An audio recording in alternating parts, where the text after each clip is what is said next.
Big up, big up, big up. Welcome to Liverpool 12th Man Show.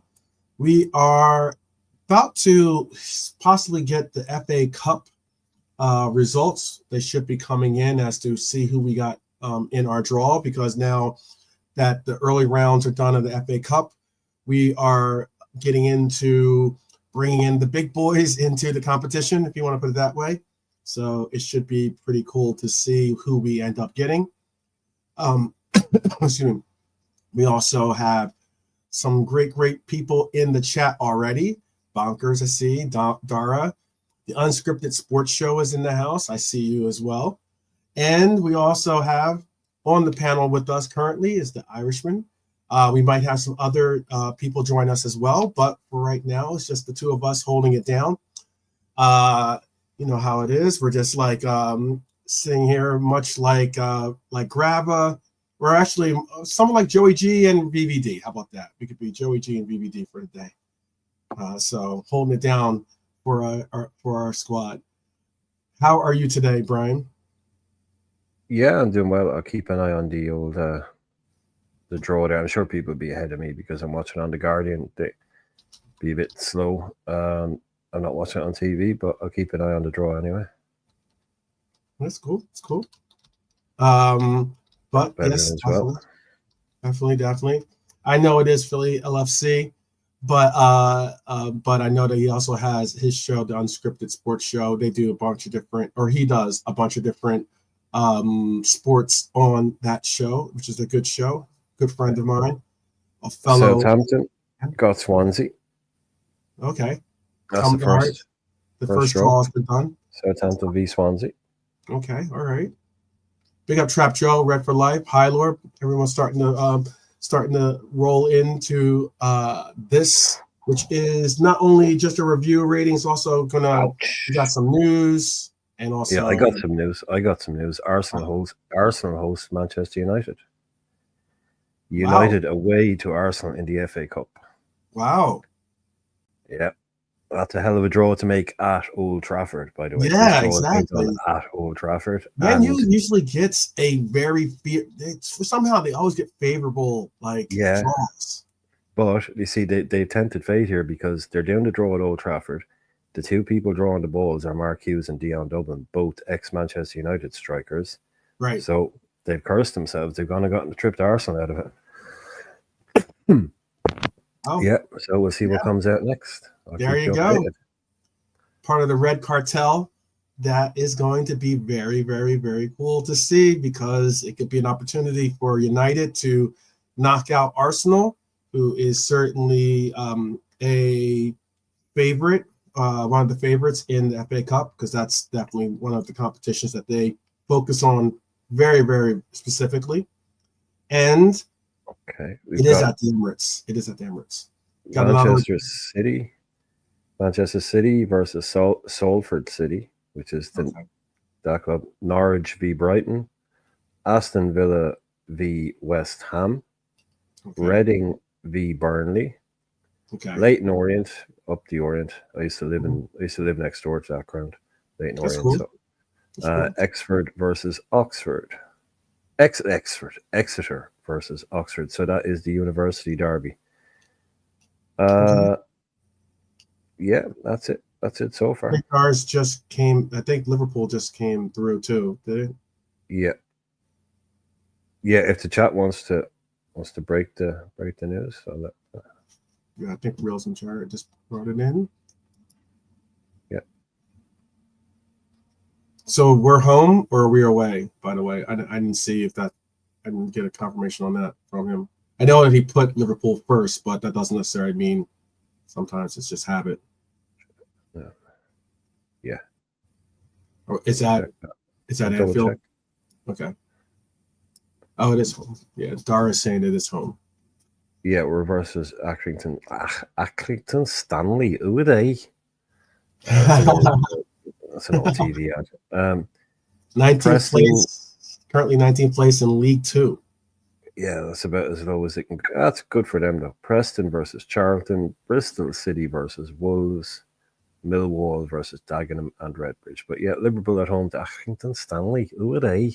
Exactly. That's fantastic, by the way. It is an excellent draw for not only us, but I think it's an excellent draw for us in general, in that we have not only a team that we could possibly play some of our youth academy players in, it's at home, which is also really good, but we're also avoiding another Premier League team instead of, having it be what Arsenal and you have to go through. Very, very, very big. Very, very big. Cool. Well, cool then. And City is home, I take it. Yeah. I do have also balanced out. It's not good news. I guess you could say it is somewhat a little bit of bad news, but apparently Isak is declared himself fit for this upcoming matchup. So we're going to have to hold on to see what he has in the tank for us, but he will be on the pitch apparently for that matchup. I don't know if you knew that or had that update or not, but he came out and said that he was fit. Well, let's see how fit he is. Yeah, that's the big question. That's going to be a very big question. He does. I mean, he's just one of those guys. We're talking about Mo earlier on. Just a kind of guy who just doesn't really pick up injuries. Everybody can get them. Mm-hmm. Isak, it's only a matter of time, really, before he's had a good run lately. Mm-hmm. But he's the kind of guy who, I'm fit. He comes back for a game and he goes off after an hour. But the Revenant Sim would even start him. That's a thing with Isak. Nobody will know more than Eddie Howe. Pretty much, because the first two, when he had Callum Wilson and Isak together, I think he was playing one, or every other week he was playing one because the other guy would be out injured. So he's a player I love. I love Isak. I love the way he plays the game. I love the way he dribbles. I just love his style. Very talented, good player. Yeah, just great finisher. But the price, the injuries, and all that, I'd be just going, you're okay.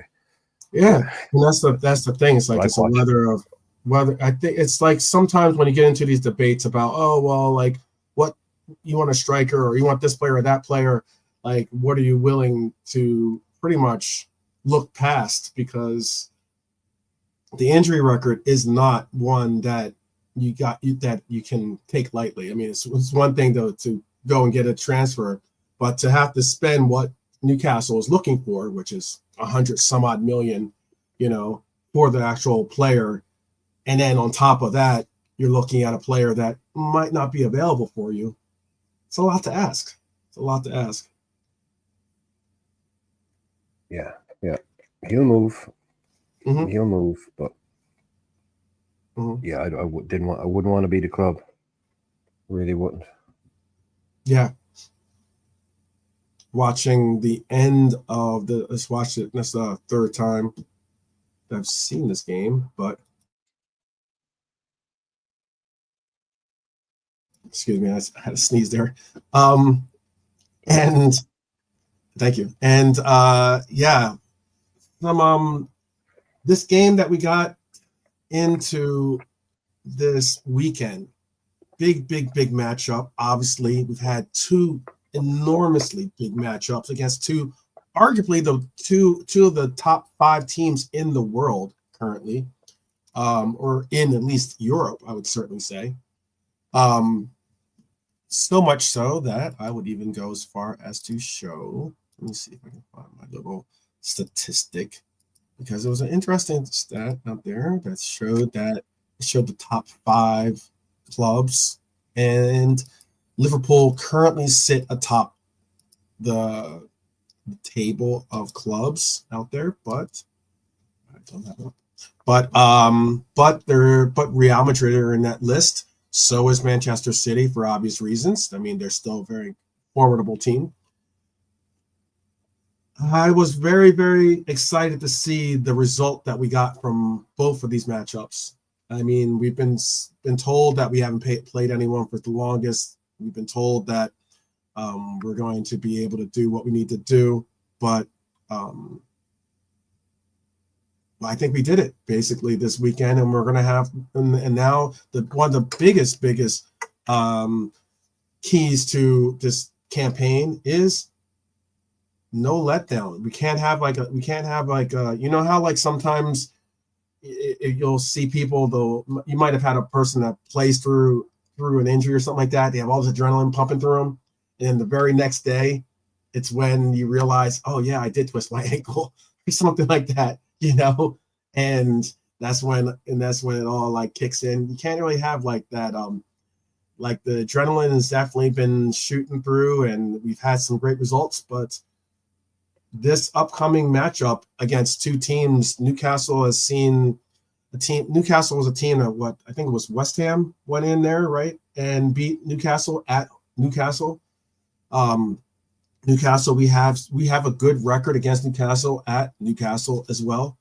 But obviously Newcastle's going to look at trying to make this a distinguished, like with our victories and with this where we're sitting and where with all this new or not new, but with all this heightened attention on our team, we're certainly going to be a team that people target as being, hey, this is the one. If there's one game we want to try to win, it'll be against us. So as opposed to some of these other clubs that they play and they kind of like lay down and don't do anything against it, you know, like they'll have like, for some reason, that's when the goalkeeper wants to stand on his head, and you know, all of a sudden these players want to like have these miracle finishes and the likes. But it's a big week coming up for us. We're going to have obviously the derby against Everton, and we have this Newcastle matchup, which is again a very, very big game against a team that does not like to lose against us. Yeah, Dara's been. You know, like I know it's the next sort of big team. But someone else again. We've got to drop points sometime. We got to lose sometime. But this one, just looking at it in isolation on paper, that they're not. Yeah, they're not that good at the moment. This is not a peak Newcastle. I know they've got the guy coming back, but they've been off the boil. So it's probably a good time to go. Like I say, I'm pretty confident again with these guys. Mm-hmm. Yeah, I just saw something there earlier on about their lack of finishing, which you know could be finished with this guy coming back. But I think it's a good time to go and play them. Agree. Don't like. Yeah. I haven't watched them, okay? I haven't watched them, but I know what they've been doing. And they had a bit of a peak there a while ago, which I don't think they've ever really gotten back to. It's let me see.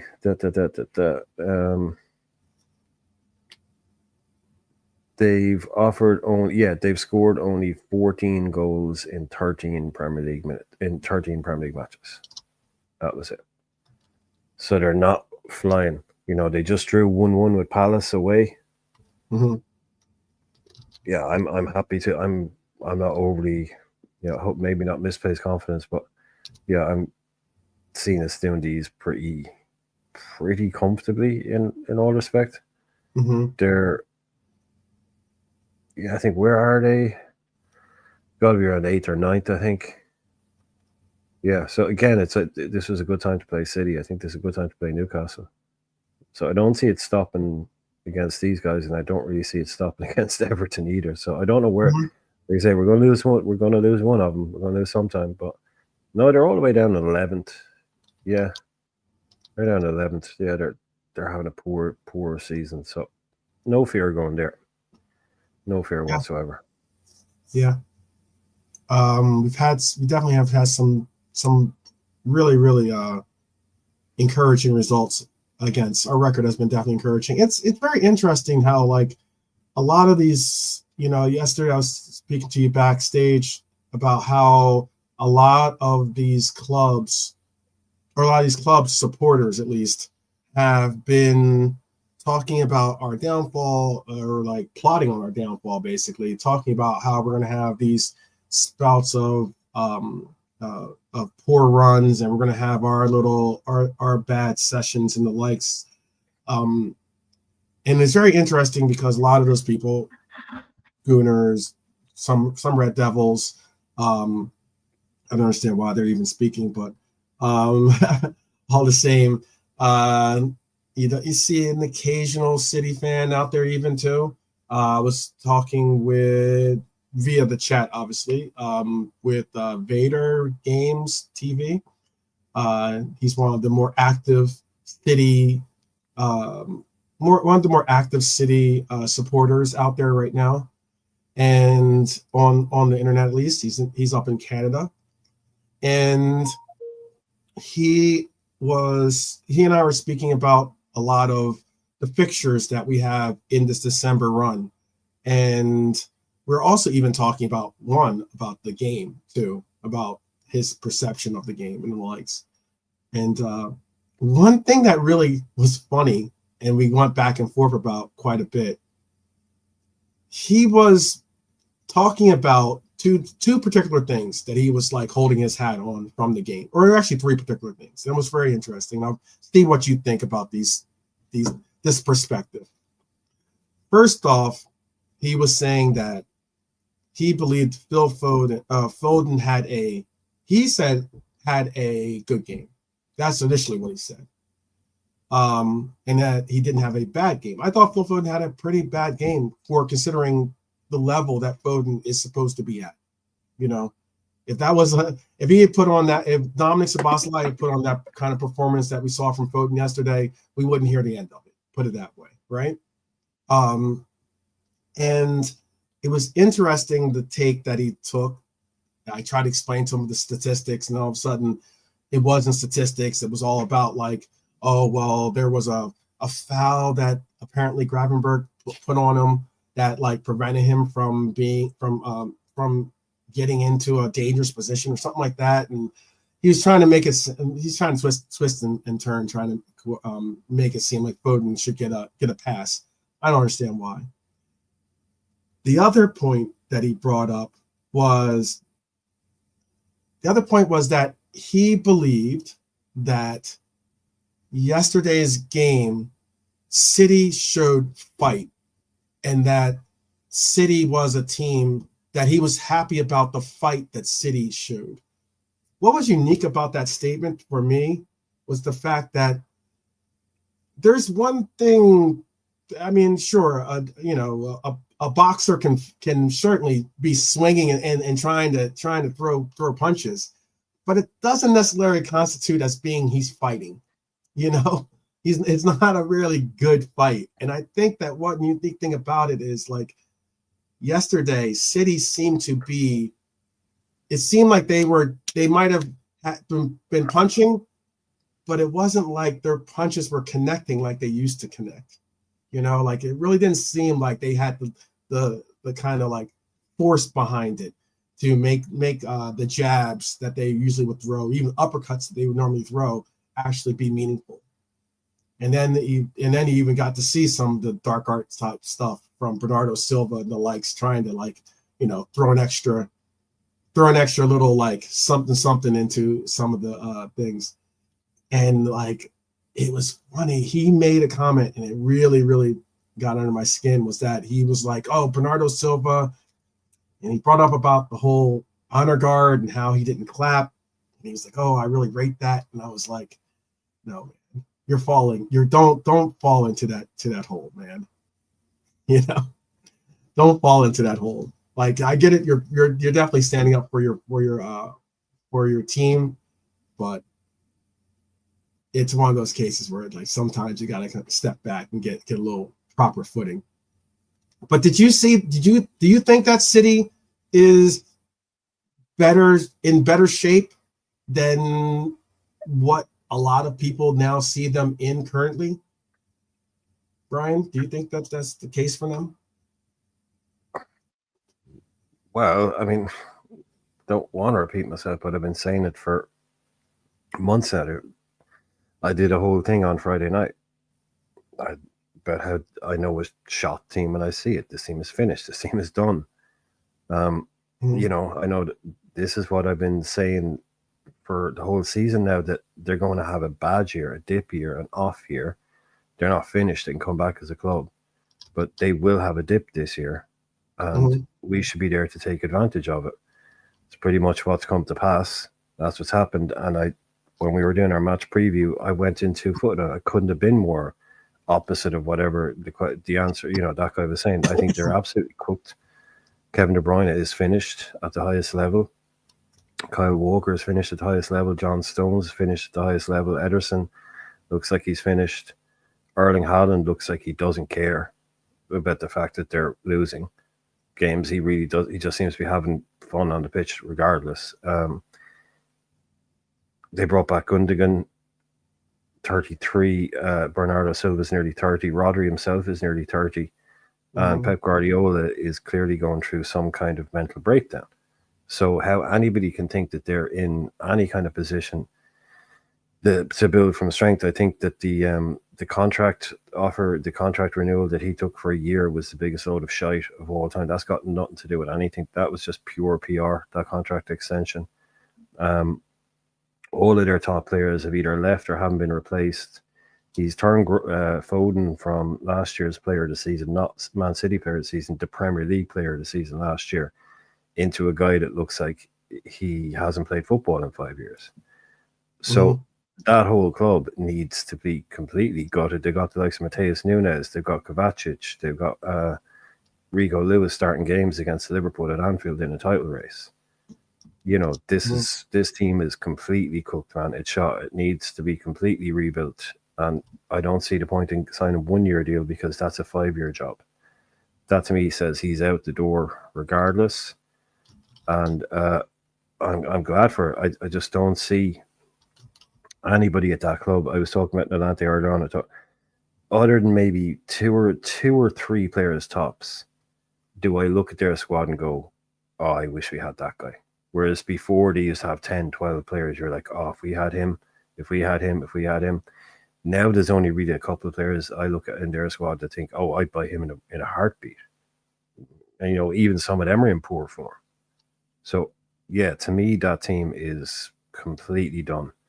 And they don't really have, the only horizon they have is just endless money.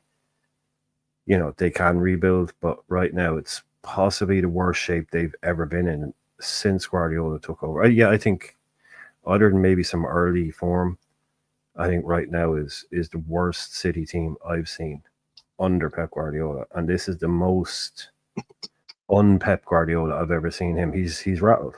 So yeah, that guy should have the only thing he has to cling on to is that things will eventually get better. But right now, no. No chance. Eric Ten Hag got it right, you know. Empires will fall. You know, he just didn't get it right in his time frame, you know. Yeah. Let me see. I see that Dara was speaking about. I thought that it was pretty. I thought that Foden had a poor game, but I mean, it's difficult when you do get to a spot where you are expected to perform at a higher level. Let's be honest. He was the player of the year last year. So that means that, yeah, there's going to be a higher expectation on you. You know, I'm not trying to sit here and sound like I don't rate. I actually like Foden in the sense of I like Foden as a player, I should say. You know, I wouldn't mind having Foden on this team, for instance, you know, if the circumstances were right. But I'm not saying I like him as a person or as like, you know, any of those things, but or as a citizen. But you don't want to go karting with him or anything. Right, exactly. Yeah. I'm not playing like Super Mario Brothers go-karts or something like that. But Super Mario Kart or something. But like I will say that there was a lot of different things you saw on display yesterday that I think showed more cracks in the castle than expected. You know, I know that a lot of us, Gundogan is not. I don't think Gundogan is as bad as everyone is putting him. Yeah, I don't think he's like washed or completely done, but He's nearly done. But I think that it's very difficult for him to keep at the level that is expected of him for a club that's going to be competing for the kinds of things that they're going to be competing for. So that makes it difficult for him to be a part of something. It's difficult to move past the haircut, Dara, by the way. We're voting. Well, I it would points definitely. you in a different direction. When you look at it, it's always pointing you in a different direction. It's like a signpost. So, you know. Yeah. He's a great little player. I think there was a big expectation this year that, you know, with what most people assumed was going to be like De Bruyne moving out, you know, much on him taking up the role. But we were talking about earlier on, I just think he changes things so much every year. What he's doing this season isn't getting the best out of him. Not at all. It's not getting the best out of him. But I remember what we were watching yesterday, and there was, for about 5 minutes, he was in the midfield. He kept popping up in sort of in between the lines, and he kept getting the ball. And I noticed it. So if I noticed it, pretty sure Arne Slot probably noticed it about 10 minutes before I did. And pretty soon it just got shut down. It didn't happen again after that. It was the same with Doku. When Doku came on, he looked really, really good for about 6 minutes, 6 minutes. Got into the box like probably about 8 times. It looked like. Yeah, no, he made a lot he had a lot of progressive. And then bang, it got shut down. Yeah, you know, he got it, but like it shows that he was able to do that. So maybe what your man was picking up on was those kind of few. If he was kind of, you know, player cam watching Foden, it might have looked like he did okay. But to me, it looked like he was being a little bit of a threat for a while, but then we just snuffed it out. We stopped him getting the ball. That was about it.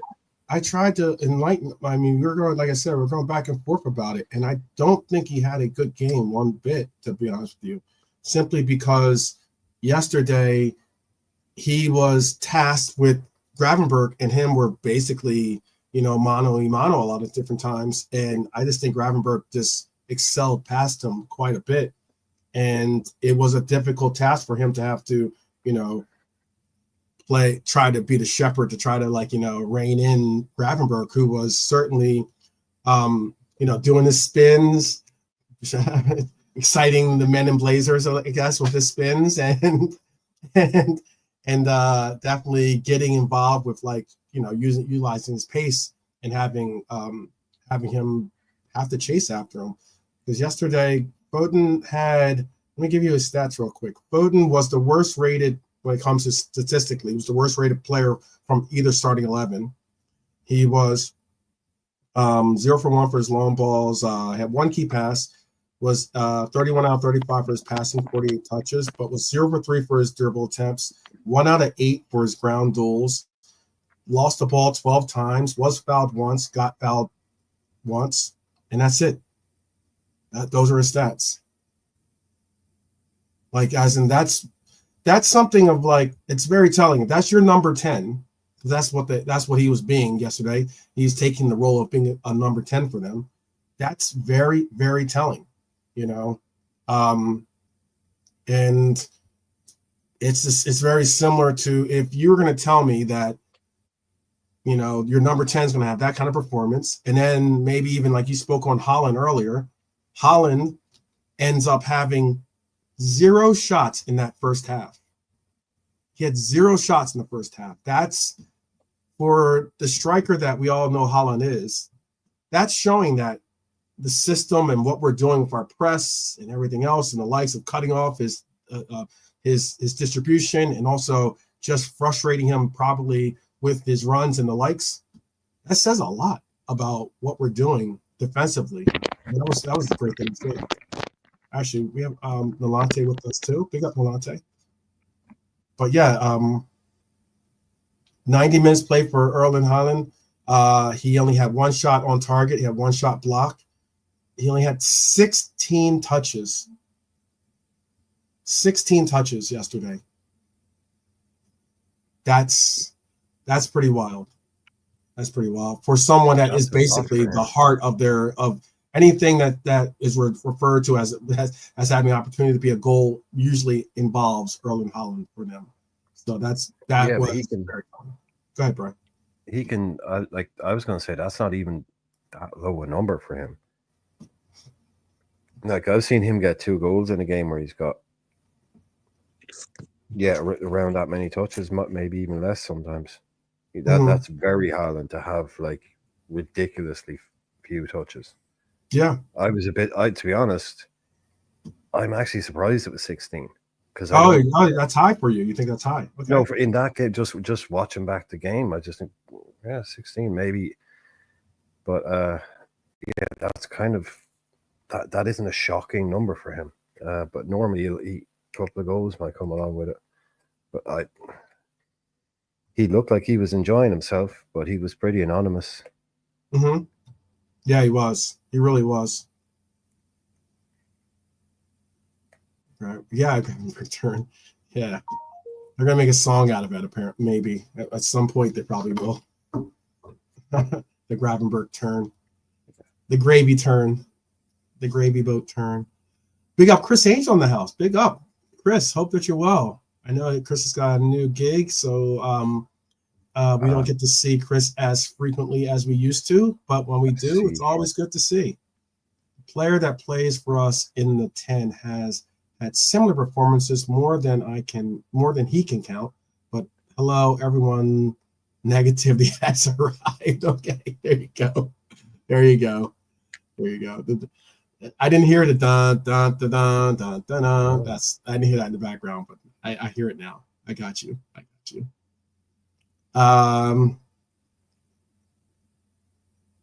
Few Liverpool fans thought Wijnaldum was a good signing. That's what Dara is saying. I think a lot of people didn't understand where we were going to actually utilize him. Yeah, we thought it was a bit of an odd one, definitely. Yeah. I think that was it's contextual. 12 stats mean little to him. I got you, Dara. I got you. For some of us, Chris, though, haven't seen you in a while, man. I hope you're well. Yeah. Statistics, I understand statistics and sometimes get on some people's skin, but it's one of the few things that we can all have our eye. I know I remember I was on a show with Enns and Savage and those guys, and they were talking about they're going up against my opinions because I definitely am a little bit more stat. I definitely rely on stats to back up a lot of the things I have to say, but I do utilize my eyes for certainly some of what I believe too. Just so happens that statistics are things that we can all agree on that yes, they might not be what you saw or what I saw, but statistically it is what happened and we can't dispute that. So it's what it is. All the same. Let's get back to this conversation. Bringing Nolante into the group. Nolante, how are you doing today? Yeah, okay. Thanks, Dolph. Brian, obviously big up the previous with Brian, the Fine Irishman. The chat on there was quite interesting, so to speak. And big up the chat once again. Those of you who jumped off the Irishman to the usual 12th man with the most for the post. And yeah, we go again. Yeah, more discussion. I think that our names can't be kept out of certain rivals in the mouths and on every newslet, internet, local media in the UK, etc. If it's just a game, if it's contracts, if it's the club, it's this. But let's do it. Well, remember, I'm not supposed to do anything this season. Remember that. Yeah, we're going to struggle. We're going to struggle. Remember that. Oh, I know. I definitely understand that. That's why, that's why, I was on a lot of different channels yesterday, because we were speaking on how a lot of the content creators that get chosen to be on some of these stations are a little sus, and to say the least. And someone that is someone that I go toe to toe with sometimes.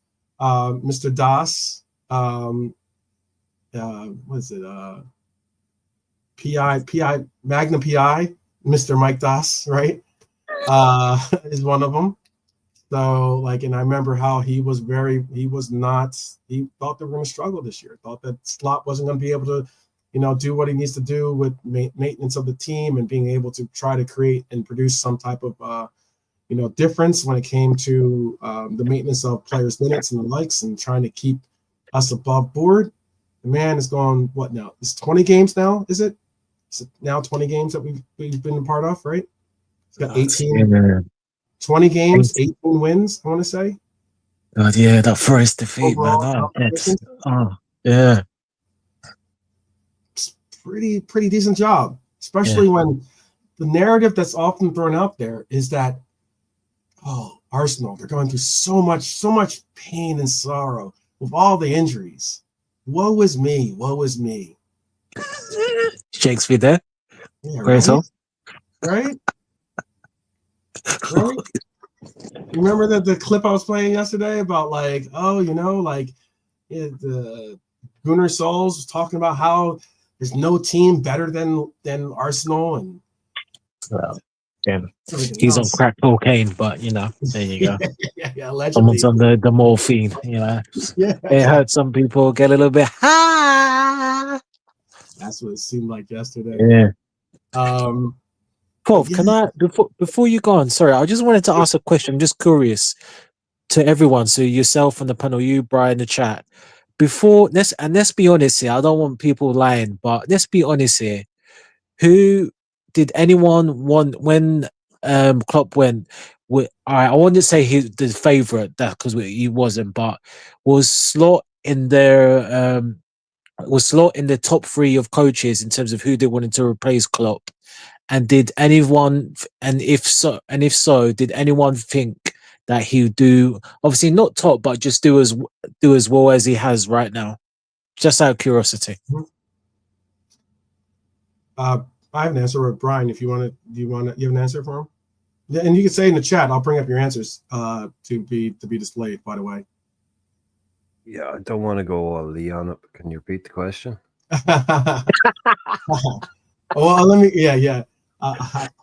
I'll repeat. You can repeat the question, and then I'll give my answer. Sure. Because I know you think, what did anybody genuinely expect Slot to do this well? Was it? Was Slot on your short list for? Sure, it's like top three. Let's just say three in terms of coaches to replace Klopp. And did anyone? Obviously, we thought he'd do it, but did anyone think he'd do as well as he did as of now? No and no. 100% no and no. He wasn't in my top three because I didn't know anything about him, and no way did I expect us to be doing this well. Fuck no. Fair enough. Right. Yeah, absolutely no chance. I will do it well, but this well, no way. I certainly know I'm alone on this, but it wasn't that I had him on my top three. I'm not going to pretend that was the case because I didn't know anything about Slot before the appointment, or before at least he started to circulate that was going to be our appointment for coach. But what I do know is that obviously I wanted Alonso. That was certainly the top pick for a lot of us for a lot of different reasons. I thought because of his connection to the team, because of the history and everything else, he was my top pick. I didn't really have a number 2 or number 3 beyond that. That's the thing. Actually, I'm exactly the same as that. I was going to say that actually. I had a top 1, and I didn't even have a 3. I was exactly the same as that. Because I didn't know. I wasn't big on Amarin either. I wasn't someone pining for Amarin to be the alternative. But I can say this: I did like the fact that this was a coach that Edwards, that all the the name, all the brain trust that we have, believed in and thought was the most suitable pick. And one thing I can say is that I was speaking about statistics and everything else, it's a shout out to Dr. Ian Graham as well, and a book that I want to get that book too. That's a read that I do want. There's only one doctor in this. There's only one doctor in this. Yeah. Ian Graham, Professor Ian Graham. There's only one doctor. Professor then. And it's not even you, Chris, by the way, before you chime in. It's not even you. Yeah. But I can say that I was fully on board with whoever they were going to appoint, simply because once, yeah, they've gotten so many decisions right by understanding what works with what they're doing. And they weren't just going with trying to go with the most popular choice. I think they were going with a choice, well, with a coach that was going to be. Yeah, exactly. They're going to go with a coach. 100%. You can say it wasn't that popular. As much as some people might like to say now differently, there was a lot of naysayers. A lot of them that were pretending to be like, oh, we'll back and we'll do. That was their vibe that they were giving it, but you can tell they were like, this guy is a joke. Yeah. There was a lot of that energy out there that even the people that were backing him were like, look, we don't know a lot about him. But yeah, I think like you 100% dying with you. Like I didn't really have a top 2 or 3. And then when these guys came out and said, this is the guy we want, I was like, cool. Yeah, you got it right last time. You got it right more often than not. You've gotten your decisions right. So cool. Yeah. Let's go with it. Yeah. Let me start doing my research. Let me go to like Quasi likes to say, Quasi Bull TV, shout out. Let me start doing my YouTube University, research. Go to the bunker. Yeah, and finding out why all these different decisions why these decisions are being made for him to be the top choice. And the more that I read, the more that I got to experience with his style of play and the likes, it made sense. That's why me and Mike Doss went, we're going head to head over it, because he wasn't a believer. And I was trying to explain to him that, this coach has done a lot of similar things that Klopp has done with this team, but also, he has done with the way that he rotates. He has gone about being a little bit more proficient at keeping players available. Now, I get it. When I say available, I'm talking about because of not impact injuries. I'm talking about actual wear and tear injuries of the likes. And he's done a very good job of that. And that was something that they kept noting upon his appointment, or noting about the reasons why they wanted the coach as a coach, because they understand the fact of, look, they believe in this group. I believe in this group. And I know some of you, or most of you, do believe in this group as well. And that's what I was excited to see, what he was going to be able to do with it. And then seeing us in the preseason, I was like, okay, I get it. This is going to be a fun ride. It's definitely going to be a fun ride. Shout out, if you put that up again, shout out to Bernie. I hope that Bernie is saying she is on the mend. Definitely. So great to see you back. Yeah. We still got, I was going to work it out with the Irishman to make sure that we get you as a mod. So you can, because we definitely need you and Marion as mods of the channel, guys. Be proper chaperones for all of us as well. But yeah, I think that there's a lot of us that have come around, though, certainly have come around to understand what the importance of this, of picking someone that fits all of the right, the cogs of the wheel type thing, so everything works well. You know what I mean? Like, I think sometimes when we go out there and we say, oh, you want the shiniest, toy in the box, and rather than the right tool that will work with what we have here, I think that's important. And they've gotten, a lot of the guys that make the decisions have gotten it right. So I might have my personal preferences for players and the likes, but often when I see us bringing a player, I always think to myself, hey, you know what? There's obviously a reason why they chose this particular player over maybe, the bigger name or the more flashier choice out there. There could be reasons why. One player that is on there, before we get into these reviews, one player that is out there, and I was going to ask you this question, apparently because it's a price tag that's being put out there that I don't think is an unascertainable price, and that is for this Cherki player, the player from Lille, right? Yeah. Yeah. Oh, Leon. Yeah, Oh, Leon. Yeah, Leon. Leon. I said Leo. My fault. Leon.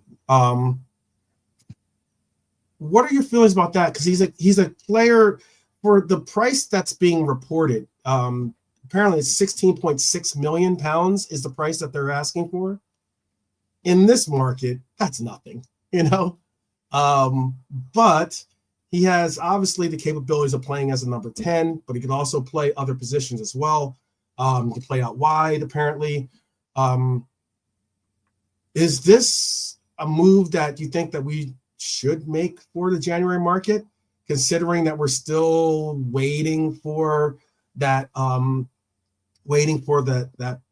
backup that we are hoping to get from our Italian, but he hasn't necessarily been up to match fitness just yet. So maybe we do go into the market in January to just reassure ourselves, or is that not the move for you? I'll ask the Latte, then I'll ask the Irishman.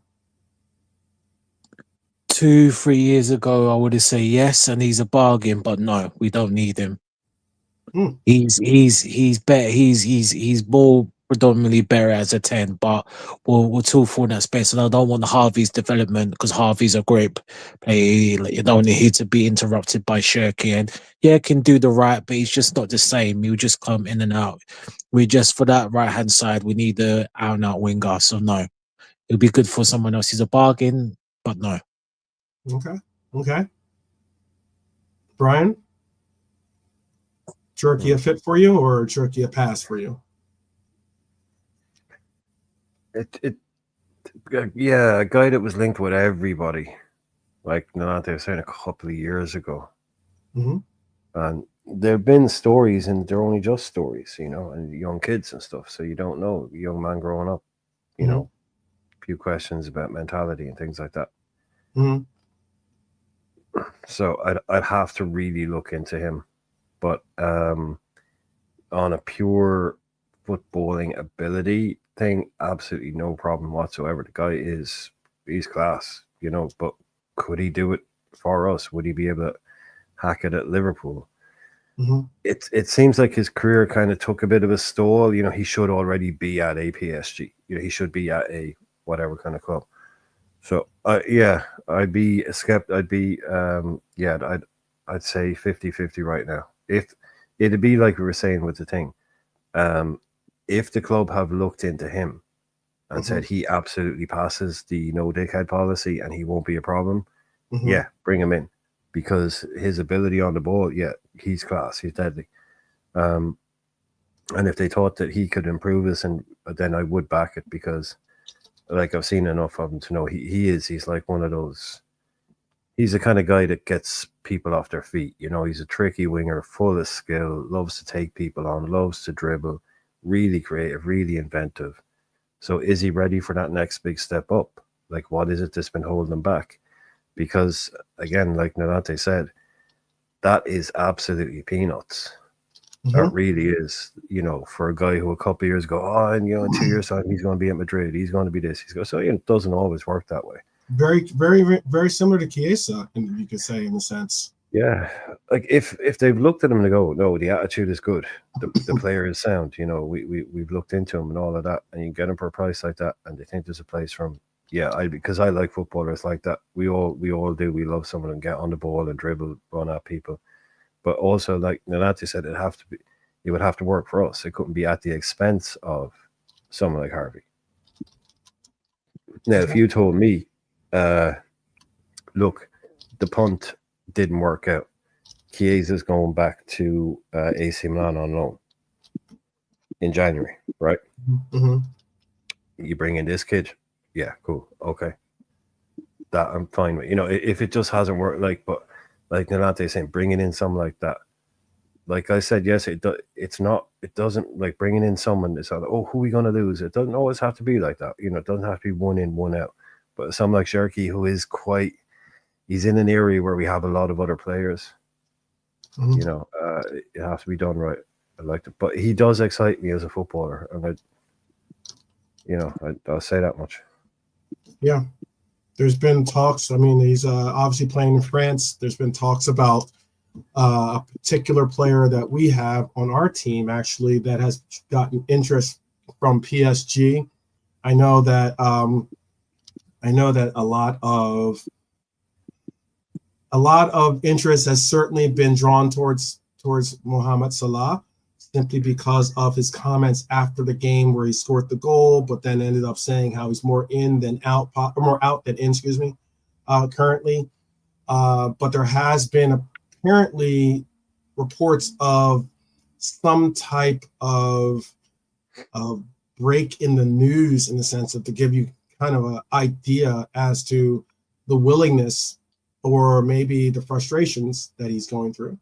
And that is, obviously he's 32 years old right now, but and a lot of people like myself, I've said, give him a 2-year deal. I'm cool with that. I think that 2 years plus an option would be ideal, a team option, obviously. But apparently he has done some introspection of himself and said that he is willing to do a 1-year extension if necessary,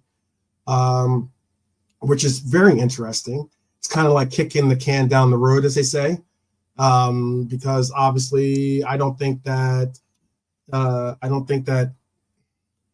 other than if you give a 1-year extension, unless you're trying to move him on to get maybe some type of compensation for him from Saudi Arabia or something like that, then that's one thing. But chances are, that 1 year isn't going to, you're probably going to utilize the player. That's at least assuring that you have him for next year. And it's you have the same issue or problem the following season.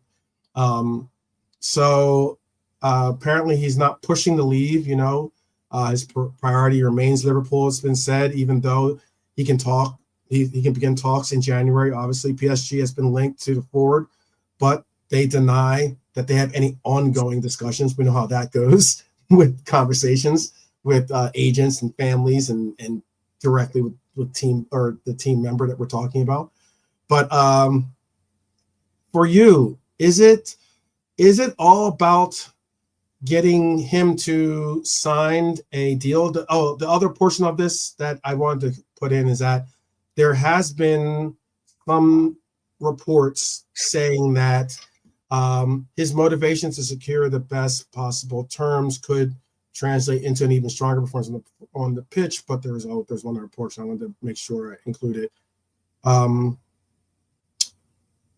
Salah's openness for a shorter deal reduces long-term financial risk for the club. I get that. But there was also a part where apparently they were looking at reducing what he makes, like as in possibly taking a little bit of a haircut to his $350,000 a week deal. And if they were to renew it, they'd be willing to renew it, but they'd be willing to renew it at a lesser rate. So maybe rather than $350,000, be $300,000 a week, and then you could get a 2-year deal. But if it ends up being $350,000, then more likely it would be a 1-year deal. That now Salah's like, okay, well then sign me for 1 year, keep me at $350,000, and then we'll make up our mind next year. How are you feeling about this? Knowing what I just reported, and this is via The Athletic. This is the reports via The Athletic. Again, that suggests any new deal may include a pay cut, which could explain the delay in negotiations. How do you feel about that? We'll begin with Brian, then we'll go to Nolante this time. Yeah, we were speaking about it earlier, myself and Nolante, so I know how he feels. That to me is a very nice compromise, because the kind of conclusions we were coming to is like, I think that right now it really isn't about money for him.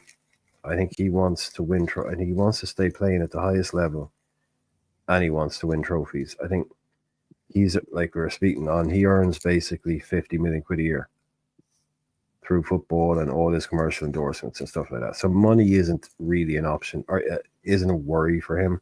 I think what he wants to do right now is be at a top club where he's a chance of breaking more of these records and winning trophies. And coincidentally enough, Liverpool just might, starting to look like a club that can win trophies again. So I was thinking the 2-year deal. I think all these things that were coming out were him just trying to get the club to the table and make him an offer.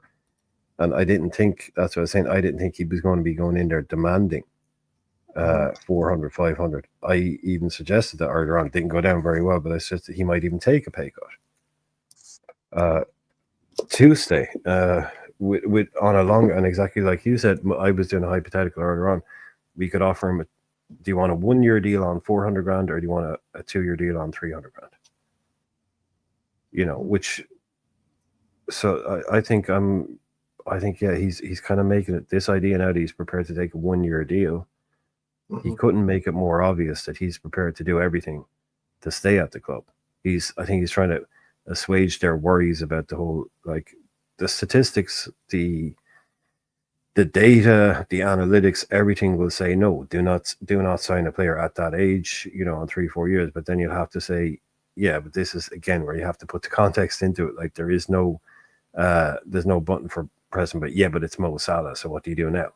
It's like, yeah, okay, he's not the average 32-year-old. He's not the average player. He's probably as fit as the average 27-year-old right now. And his injury record is incredible. So you have to kind of adjust you have to recalibrate the machine when it's saying, do you re-sign this player or not? Because more often than not, it'll just say, no, he's too old. But now we have to, so he said, okay, look, 1-year deal. I think he's kind of doing everything he can. To say at the club he was criticized for the timing a little bit, again, whatever. But this to me shows that he's, kind of almost desperate to stay at the club because he knows he could win a league here this year, and why not win another trophy next year? Because he doesn't need, like this, he doesn't need to leave for money, right? He's on his 50 million a year through all this stuff. He's absolutely golden. And he doesn't need, if he wanted to win trophies and we were in like 6th and it looked like we were a long-term rebuilding job, but no, we're ready to win trophies right now, as is he. So so he doesn't need to move clubs to win trophies. He doesn't need to move clubs to get more money. 100%. Well, he could get more money at another club, but right now, this is what he wants. Like we were saying earlier on, he's looking at that Premier League goal scoring record going, right, if I say this year and stay on form, I could get to this point. If I say another year, I could get to that point.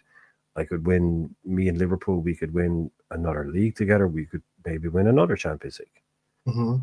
He's still thinking, I need to leave. I've only got a couple of years left. Liverpool, they might be back, but it'll be 2, 3, 4 seasons. No, we're ready. The whole thing is right here from now. And everybody should recognize that like just make the exception here and get a deal done. Get a deal done for this guy. And make everybody a little bit happier. And like, yeah, maybe he is playing for a new contract, but let him keep. I mean, he's always been playing like this, so I don't see a drop off if we do give him a new deal. Might be wrong, but no, I just think get it done. And I think it seems like it's getting close now, doesn't it? It seems like something's about to happen. I think something's about to break. I think that there's going to be, it's not going to be it's not going to be a bunch of different, like, or not all three are going to be signed all at once or something like that, or re-signed all at once. But I think that you're going to see some types of interest, of their interest being out there, being obviously reported as they're getting it out there. But also I think that eventually you're going to see the deal get done, because realistically, I know we all look at it from the whole, like, when you hear someone, I saw Roy Keane actually respond to this, because I saw it was Sturridge, it was Roy Keane, who else was there?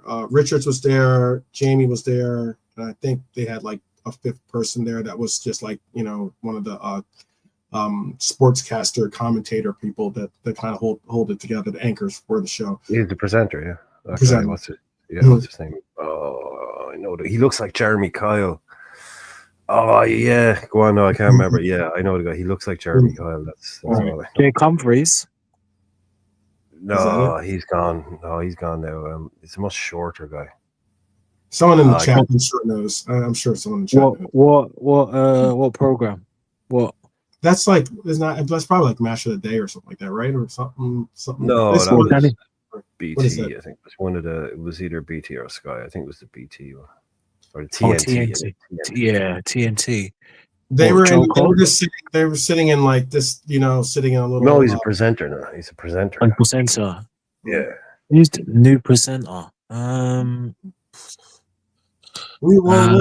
Yeah, think on it. That's not the presenter. Has nothing to do with my story. That's why I don't really care. But we all would like to know, I'm sure. But why I was bringing it up is because Roy said something that was very, very because Micah called out Jamie subtly called out Jamie for his comments about Salah being selfish, and not really putting the team first. And I can understand those parts and points of why Jamie would say that, because the deal's going to get done. You're a big enough star that you don't have to use the press and the likes to get your way. Like, you're going to get a deal. It's not like Liverpool does not know who you are. But Jamie's pushback was like, oh well, that's not exactly how I was trying to voice it or trying to bring that across. It's just more so that, just as Red Armchair Supporter said, there's no player that's bigger than the club. And ultimately, like, as and Sturge started off the conversation by saying how, he needs to get his money. And he said, show me the money, is what Daniel said. He's basically saying, hey, he deserves the money. He deserves whatever. Just pay him whatever he needs or pay him what he wants. And both Keane and Jamie, and something I agree too with, is that sounds all well and good, but that's not really feasible. That's not realistic. You just can't pay a player whatever he wants. If you were going to play him whatever he wants last time he had these concerns, he'd be on £500,000 a week. That was a number that he would ask. Stupidity right there. Yeah, I don't care who the player is. It could be Messi for what I care. Yeah, they're trying to ransom. Nah, that's stupidity, man. Now you go, leave the club. Yeah.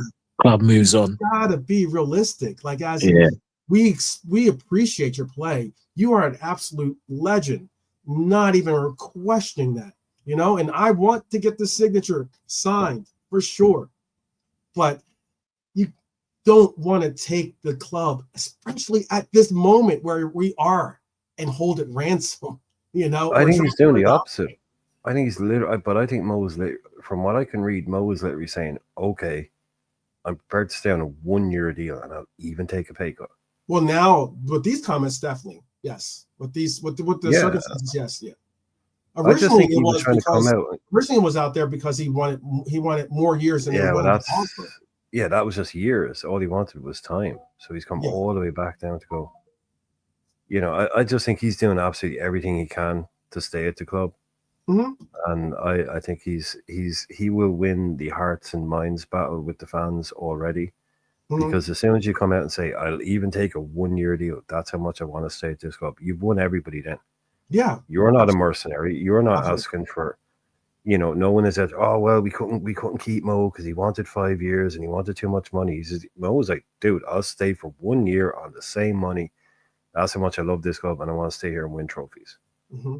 That's, to me, is the election vibe that I'm getting from him. That's the pitch I'm getting from him right now, is I'm doing everything I can to stay at this club.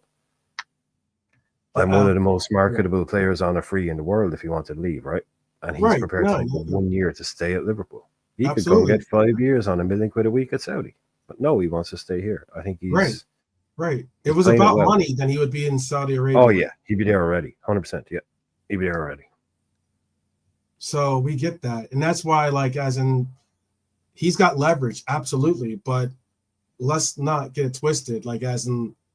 Liverpool has to utilize their resources as well to be able to maintain some type of balance in the locker room with the wages and be able to, have a viable organization that can go forward. You should have a word with your buddy. Tell him to chill out a little. Tell him to calm the expectations. But I know. I definitely, definitely was thinking about texting him when I saw the clip. I was like, "What are you saying, dude?" But that's Daniel. He could have been if there was like if there was because he says he referenced Jerry Maguire. He could be the Jerry. He could be Cuba Gooding Jr. in Oh, very much, very stylish, very stylish, very stylish, very cool person. Yeah, definitely. I think, but even today, these days, there is literally a pot. There's a pot that you can go to, and you can spend it on wages. Most of it goes on wages already. Yeah, and you spend it on transfers. Yeah, and that pot has a limit now, so we can't just go out and do it. Sure, look, just give him 500 grand a week for a year because he deserves it. It's coming out of somewhere. Yeah. We actually do have to now kind of balance the books as much as possible to be allowed us to do like that 50 grand a week. I mean, 50 grand a week is a player. You can get it like we have like when we brought in Evo and Diaz, they were on about 50 grand a week. So say, it's not just, we throw 100 grand a week here or there. We actually have to be pretty economical with how we spend it. And I think Mo understands that as well. That's why I don't think he's in there saying, "Oh, I want this money, I want that money," and he gets it. Yeah. Again, it was funny. He's like, "Show me the money." You should saw it. You should. I think they said. Oh, I saw him because I remember he had the earring, had the crucifix earring, and the white. Yeah, I saw him. I didn't see that clip, but I saw. Mm-hmm. They particularly. I think they sit. I think they liked sitting Daniel next to Roy because they're like Roy buzzes off him. Roy buzzes off him. Yeah. Oh, it's not TNT. Oh, okay, Sky Sports. You mean? I don't think it's TNT then. Yeah, I think Bernie's right. Yeah, Dave Jones. Yeah. Presenter. Yeah, Dave Jones. It was a funny situation. But Roy said he's gone great, and Dave Jones has gone great. And if he has, or he's either gone great or stopped dyeing his hair. Mm-hmm. Either one. And I get it, and Red Arm Show say it's not our money. We get that. We're not the one that has to sign the checks and pay the bills like that. But again, like. No, but he's saying he's hearing that brain dead line from people. It's not my money. Like that's what he's saying. He's agreeing. It's like we can't just say, "Oh, it's not my money." He can what he wants. Yeah. Hearing that from people. Exactly. Yeah. Exactly. Be principle, man. Yeah, decisions are always easier when the responsibility or the or the ramifications don't impact you one way or the other. Yeah, there's certainly. But no, Red Armchair. These will be the same people who. A month later, the club will say, "Well, we don't have X amount in the budget to sign this person." They'll be like, "Why?" It's like, "Well, you wanted to give Mo Salah 700 grand a week. We gave it to him. Now you're wondering why we can't bring in someone else because we don't have the wage budget. Now you're confused." Yeah. Exactly. And but we hope that it gets resolved. And I mean, I'll make sure that Lante gets his say. I know that Lante wants to possibly say something about it. Did you want to comment on it, or I was going to bring up another subject as well. Yeah, no, I'll just wrap it up. Yeah, I mean, again, like Bryson, me and him talked about it on his channel. Like and subscribe. And it's look at the end of the day, as Red Armchair perfectly said it about, and again, it's hard because we've got these new generation of fans that stick to players like, especially Salah, who's a great player, but it's Salah FC. No, it's not. It's Liverpool FC. And look, I'm going to be quite blunt, and no one's going to agree with me with this, but as much as we want them to stay, do you think that that Slot has got contingency plans? Because as much as you want to stay, you never know. Nothing is guaranteed. So he's looking at players at certain positions just in case. But if all of them are offered a good contract and they want to go, then so be it. It won't be ideal, but we move. We are Liverpool FC Football Club, and there'll be big losses, but it'll just take another season for us to consider it, and then we move again the following season. So it just is what it is, really. No, that's all right. I was laughing at you. I was laughing at Pops, the doctor in the house. Pops, yeah. Yeah, the doctor never likes my takes, but that's fine.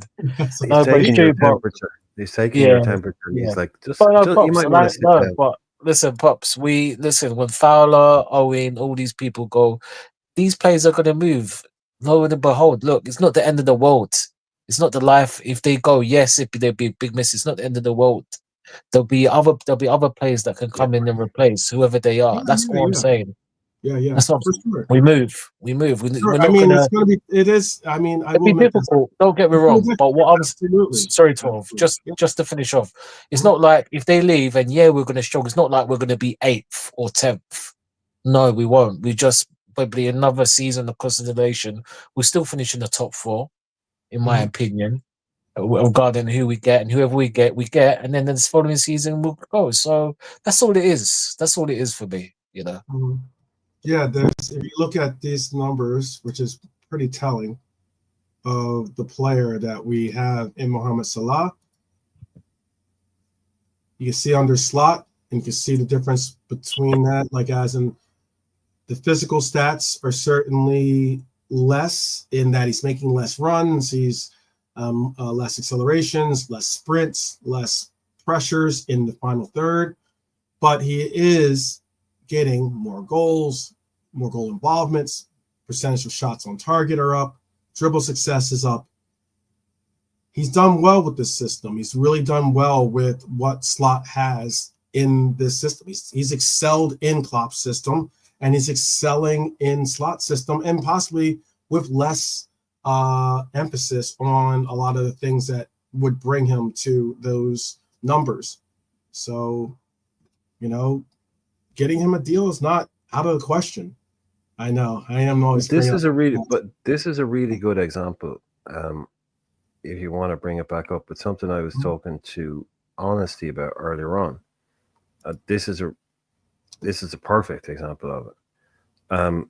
Because if you were to just look at that, if you were to take context out of it, right, you were to just take those bottom numbers, you were saying he's doing less of this, he's doing less of this, he's doing less of this, he's doing less of that. Mm-hmm. He's underperforming. He's not doing as well as he did last year. That is a negative. He's all his numbers are down. Mm-hmm. That's what some people say. Oh, look at him. His numbers are down. He's not doing as well. That's what I was saying to Honesty earlier on. You can just take stats like that and use them to show something that isn't real, because he's not being asked to do those things as much. The way we're playing is different. This is what I was just talking about earlier. You can sometimes someone say, "Oh, look at him. His numbers are down. His numbers are..." Yeah, but his numbers shouldn't be. His numbers are probably exactly where they're supposed to be in the team that he's playing in now. Like you said, it's the Klopp system and the Slot system. It's just that, like, to me, Mo is in no way doing anything less. It's just all those runs, all those things. Yeah, maybe some of them didn't work. They didn't come to anything. But I think now you're just seeing basically that's Liverpool in a nutshell. Like, I think if you were probably to look at our whole team, those numbers would track. We're probably, as a team, doing less pressures, less runs, less accelerations, less sprints. It's all been dialed down. So it just shows you basically how we've changed as a team. That's really instructive. That's another way that you could use that, is to show how we've changed as a team. We become less aggressive physically, but our attacking numbers are gone up like that. So that is a really good way. I just thought that's a great table of showing how you could misrepresent stats and how you could also use them in a really neat way to show how we've changed as a team, what we're doing differently, and how it's successful. So yeah, that's a good graph. Yeah. But the thing with this too, let me bring this down for a second. I saw the question in there from Robert. Robert asked about, does anyone actually know, has our wages decreased or increased over the last 3 years because we are making more money commercially year in and year out? I don't have the actual what's it called, the what? No, go for it, 12. You're gonna say the Delo. Yeah, the I think that's how you pronounce it, right? Deloitte and Touche. Yeah. Deloitte, yeah. Yeah. I don't have those in front of me right at the moment, but I do keep an eye on those things. I do watch and look at those things. I was just given the answer also that you have to keep in mind that when it comes to wages, you might see what the wages are, but that's like base wage. So like their base wage might be, the wage might say, oh, well, this player makes, I don't know, let's hypothetically say 10 million a year, right? Well, that's his base wage. He also has probably a mountain load of bonuses that are involved in incentives that are involved in that too. And especially if it is a wage that doesn't look like a wage that that player probably deserves. And sometimes too, with older players want more of, older players don't want to have to go for a lot of the incentives as being part of their at least the ones that they have to work towards. You know, they don't necessarily like to have those be a big portion of how they get their money. They would prefer to have it be a higher base salary and then have obtainable things such as, you know, just not necessarily even getting on the pitch, but just being a selection on the bench, you know, or being on the team sheet for that day, or things like that. Things that are very easy for them to obtain, to ascertain in their for that year. But again, that doesn't get factored in until the end of the year, because obviously if you have goal bonuses and assist bonuses and such things such as that, that's not for 24-25. You got to wait until 24-25 is completed for you to get those bonuses. So just keep that in mind as well. Let's see. Is there anything else that we want to say that I want to discuss in the chat? Just making sure I addressed all the things, unless you guys have something else that you want to include on what I just said too. No, that's cool. Oh, I see. And you did say that our wage bill has increased. Oh, yeah, everybody's wage bills go like all. I tried. All wage bills increased, and that's why I remember Pops and I were talking, or at least I was talking via the chat to him, and I was just trying to explain about how, not explain, but just explain my perspective, and that is wage budgets get adjusted all the time. You know, it's not like our wage bill is just going to be stagnant from, you know, 2020 or whatever. It's going to adjust with the market, and we have to adjust it with the market. It doesn't help when you have teams that have endless pockets that, you know, make up alleged companies, you know, shell companies and the likes. But I digress. Let's not get into that right now. I have 115 reasons why I would like to get into that, or maybe even 130, but let's not get into that right now. I would like to also bring up something before we get into these ratings, and we're going to go rapid fire through the ratings today, because I wanted to also include this quote from something that we were speaking yesterday on. We're talking about how, or at least I was speaking about how the importance of what Klopp had established with this club, reestablished with this club, with the foundation that this club, you know, always had, but was certainly refortified by Klopp when he came back to this glorious club. And there were some quotes by not only Slot about our current season, but there were some quotes also by VVD about the actual man himself, Slot, and his current coach. And there were some really interesting conversation pieces that he wrote. As far as Slot says, if you want to win anything, it is not about what you are able to do, but more about the consistency, Slot said. And this was him saying after the game. He said, only a few teams have won from City or from Real Madrid once in a while, but it is not about winning once or twice. If you want to win anything, it is all about consistency. And I think that what's fantastic about this club is the same. Virgil van Dijk was asked a question, and this was his quotes for it. And this is what I was referencing about the foundational family-oriented, concept of this club. And that was, BVD said, these players, he said, I think it was always going to be difficult to replace Jurgen for everything he did for us as players and for the club. But he, meaning Slot, has come in and done it his own way. Together with the staff, he started working and making sure we have the quality to improve and win games. But he makes sure we keep working, are not satisfied, focused on what is ahead of us next, and keep improving.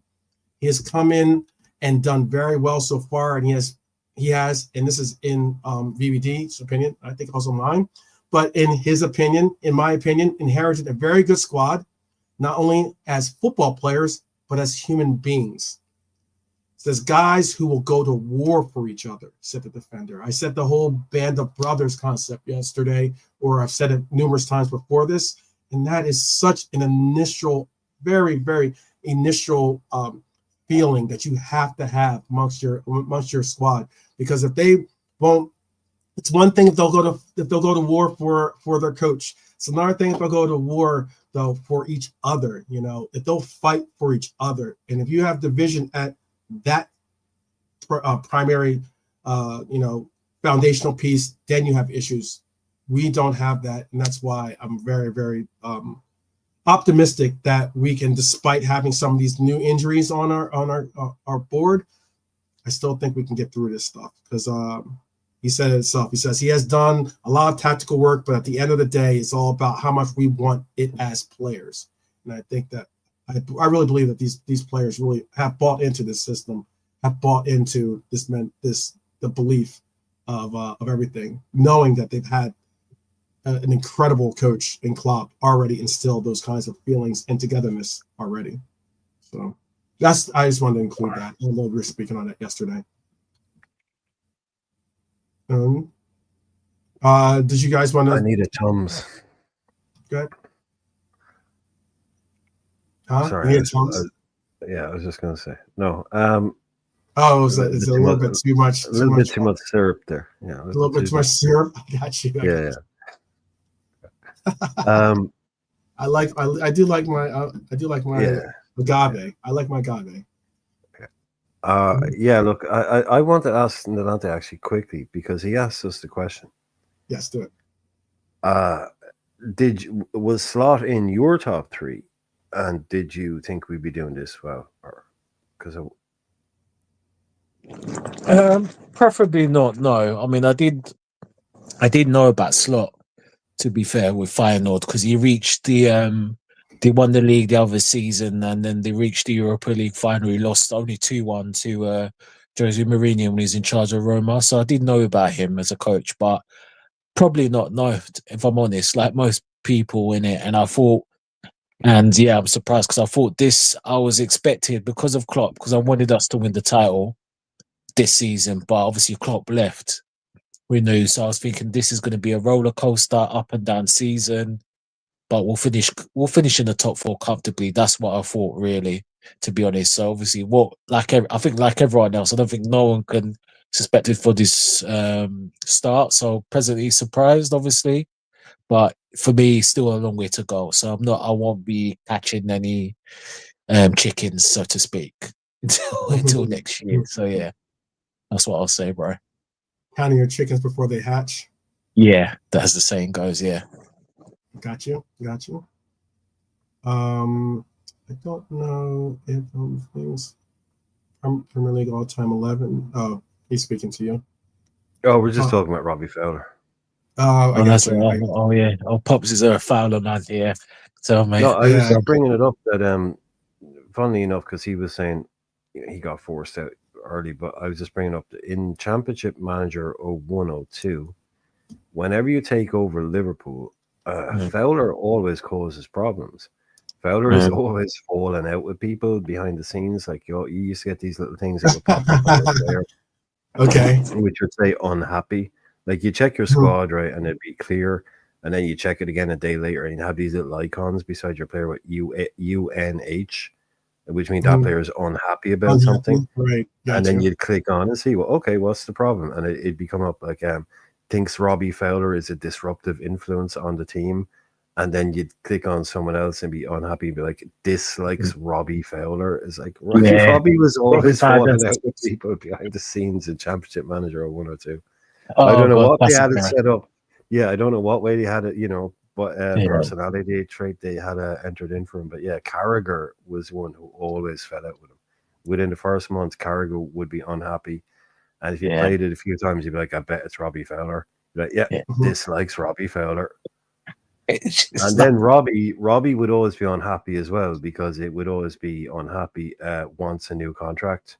And you'd give him a new contract at the start, and like 6 months later, it's like wants a new contract. It's like Robbie, fuck off, dude. So you'd tell him no, and then he'd kick off, and then there'd be 4 people unhappy with him. yeah. He's probably Yeah, complaining Robbie. in the locker Yeah, room. yeah. They Complaining in had the some locker little room. things set into his player character thing that he caused trouble. I thought it was always unfair. It was like, yeah. Mhm. So that 20 out of 20 for finishing, though, hardly anybody had that. So Mm-hmm. Yeah, always complaining in the locker room. It's the pain in the butt with those. Whereas in those games where you can't do anything, you can't take him out for dinner or something like that, and try to like talk it out type thing or something. None of that. yeah, the only option in those games is call him a dickhead in the media or give him a new contract. That was it, Yeah. basically. Yeah. Yeah. Those were the major things, I guess. There has been. I gave the Isak update. I did get some. There are some updates for some players that we are apparently involved in possibly pursuing in the upcoming window. But I'm gonna wait and allow for, because we're already at 1 hour and almost 30 minutes into the show. So I'll wait for that for tomorrow. I'll postpone it for tomorrow's show and bring it up tomorrow, despite the fact that we do have a Newcastle matchup coming up very, very soon. Very, very soon for us. So I'll include it for the news section of tomorrow before for that. But I think other than that, I think we're about ready to get into this. You guys about ready to do these reviews? Yep. Okay. Let's do it then. All right. Let me make sure that I have this down and we're ready to roll. We're gonna do it really. We're gonna try to make it as quick as we're gonna try to do as quick as possible. I know that sometimes our reviews sometimes can go a little long, and I don't want to I want to make sure that I keep everyone engaged and everyone interested and feeling like they're involved. So doing the best I can to keep refining the show so that it continues to attract the fine characters that we have already a part of it, and also obviously bring in new people into the fold, because we definitely need that. All right. But let's begin. Let us begin. I'll pull this up here. And we're going to start with the player that we normally start with, and that is Kelleher, the goalkeeper, at least. Might be Kelleher's. I don't think this is going to be Kelleher's last game. I think he is going to get into the Newcastle game, probably. But how were you on Kelleher's performance with against City yesterday? We'll go with Nalante on this one, and then go Brian. Mr. Kelleher. Mate, he's just every week he just keeps on doing his thing, just doing efficiently. Again, didn't have much to do, any crosses or punch the little thing he done well, and probably was ball watching the majority of the game. But again, when stepped up to when VVD Nini messed that up, he made a nice crucial save. So yeah, man, He did. big up Kelleher. He really did. Yeah, big him up. So. That was a unlikely brain fart, basically. Yeah. Again, would have made the game a bit more, squeaky bum time than really he should have been, if I'm honest. But Kelleher did his job. I was fixing goal, but mate, like I said, and I keep repeating the same thing I'm saying every week. Ali, he just has to hold bench unless we're playing cup games or etc. He just has to hold bench, man. Kelleher, you can't really take him out, in my opinion. So 80 for me. Okay. All right. Kel's got an 88, 85 from Philip. Okay. Definitely. Kelleher, press resistant. Okay, I got you, Robert. How about for you, Brian? I think Kelleher? like Nalate was saying, he didn't have that other than pretty much saving Virgil's skin. He didn't have that one big outstanding moment. He just had a really kind of, I mean, it's just brilliant to say it. He didn't have a lot to do against Man City in the big game. He didn't really have a lot to do. So, but when he was called upon, so I'm going to leave a bit of room, for the kind of the higher score. So I'll just give him an 80. But brilliant game. 80 is high for me. 80 is high for me. So, yeah. Let's see. I had Kelleher at a 75, so I will bump it up. Only because he didn't have really much to do other than that one save, really. But I would break it to 80. Can you imagine how that must have felt for him, just sitting there going, am I going to actually have a save to make against these guys? Yeah. And it's not easy. As a goalkeeper, as having been a goalkeeper in my life, it's not easy. It's not easy, especially when you're not really engaging and making saves or anything like that. When you finally do get called on, you have to be ready. You have to be on point, and it's not an easy thing to do at all. But all right, let's move on. Virgil spoke about Virgil. Virgil got a lot of praise from a lot of different news outlets. I think that this man is certainly one of the best center halves of Premier League history. Let's just call it history, England history, if you want to call it that. He's the best. Yes. Yeah. There doesn't get much better at all. What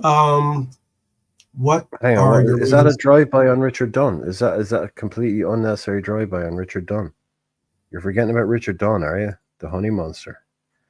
Come on. I guess not. I'm just giving proper praise to Marion's Prince. Yes, big up Marion. Marion's here. Sorry, sorry, Brian, you need to know yourself, Brian. Yeah, take that back, Brian. So, what were your thoughts on Virgil? What would you rate him, Brian? Oh, I mean, Christ, if he hadn't, I think, just given us that little bit of I am actually a human moment where Kelleher bailed it out, you'd be kind of talking. And again, look, I'm not going to give him any minuses for not burying the 3 chances, because he got great contact on all of them. One was he hit the post, one was only inches over. I think on another day he does have 2. So I'm not going to I just think he did brilliantly. I'm not going to give him any minuses for not scoring, definitely, because he's a defender. So other than that, it was pretty much flawless. The one thing, so 93. Okay. You said 93. Okay. Make sure I heard you right. It's a high number. Yeah. Nalante, how about for you? Look, everything has been said about Ferg done, but Ferg, man, I might have to give you a 10 just for you trying to give your friend a goal. Can't be doing that, Ferg. Friend or no friend, you can't be giving your friends a goal. But anyway, look, all seriousness, Virgil does what Virgil does, you know what I mean? And in my opinion, and yes, we are fans, for me, he's the greatest centre-back in the Premier League era. There's nothing that he cannot do. There's just nothing he can't do. And I hear people say, oh, the era is different. There are better strikers. And yeah, exactly, Brian. There were better strikers. And he was saying there's better strikers. But what I say to that is that's not Virgil's fault. That he can't help what era he's born in, but he will be up there if he was. He would be up there. He would be able to handle himself against some of the quality strikers back in the day, 2000s and so on. But in terms of yesterday's performance, yeah, he should have scored with the headers if, got to be real. They'll get a foot mark for that, as Brian said, but he should have scored. He knows it. That's why he said how. That's what he's talking to himself, saying, "How did I miss that?"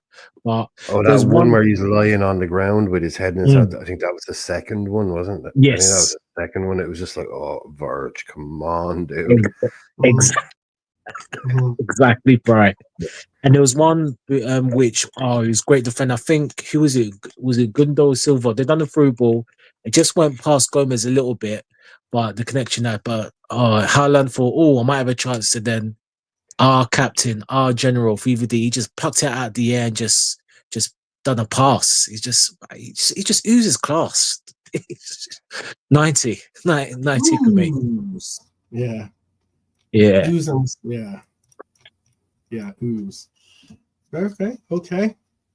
So let's see. I'm still just, I mean, and everybody's going to hate me, and I hate myself, and I know whatever, but to me, it's a centre back pairing, and it's Rio and Virgil. But if I'm doing a top 10, I'm still just, I know what I'm going to say. I'm still just about giving it to Rio Ferdinand, purely Fair because enough. of how long he did it in the Fair Premier enough. League. But I think if Virgil had come to the Premier League at the age of 20, we'd be talking about a different story. But I just think there used to be not a lot of contest.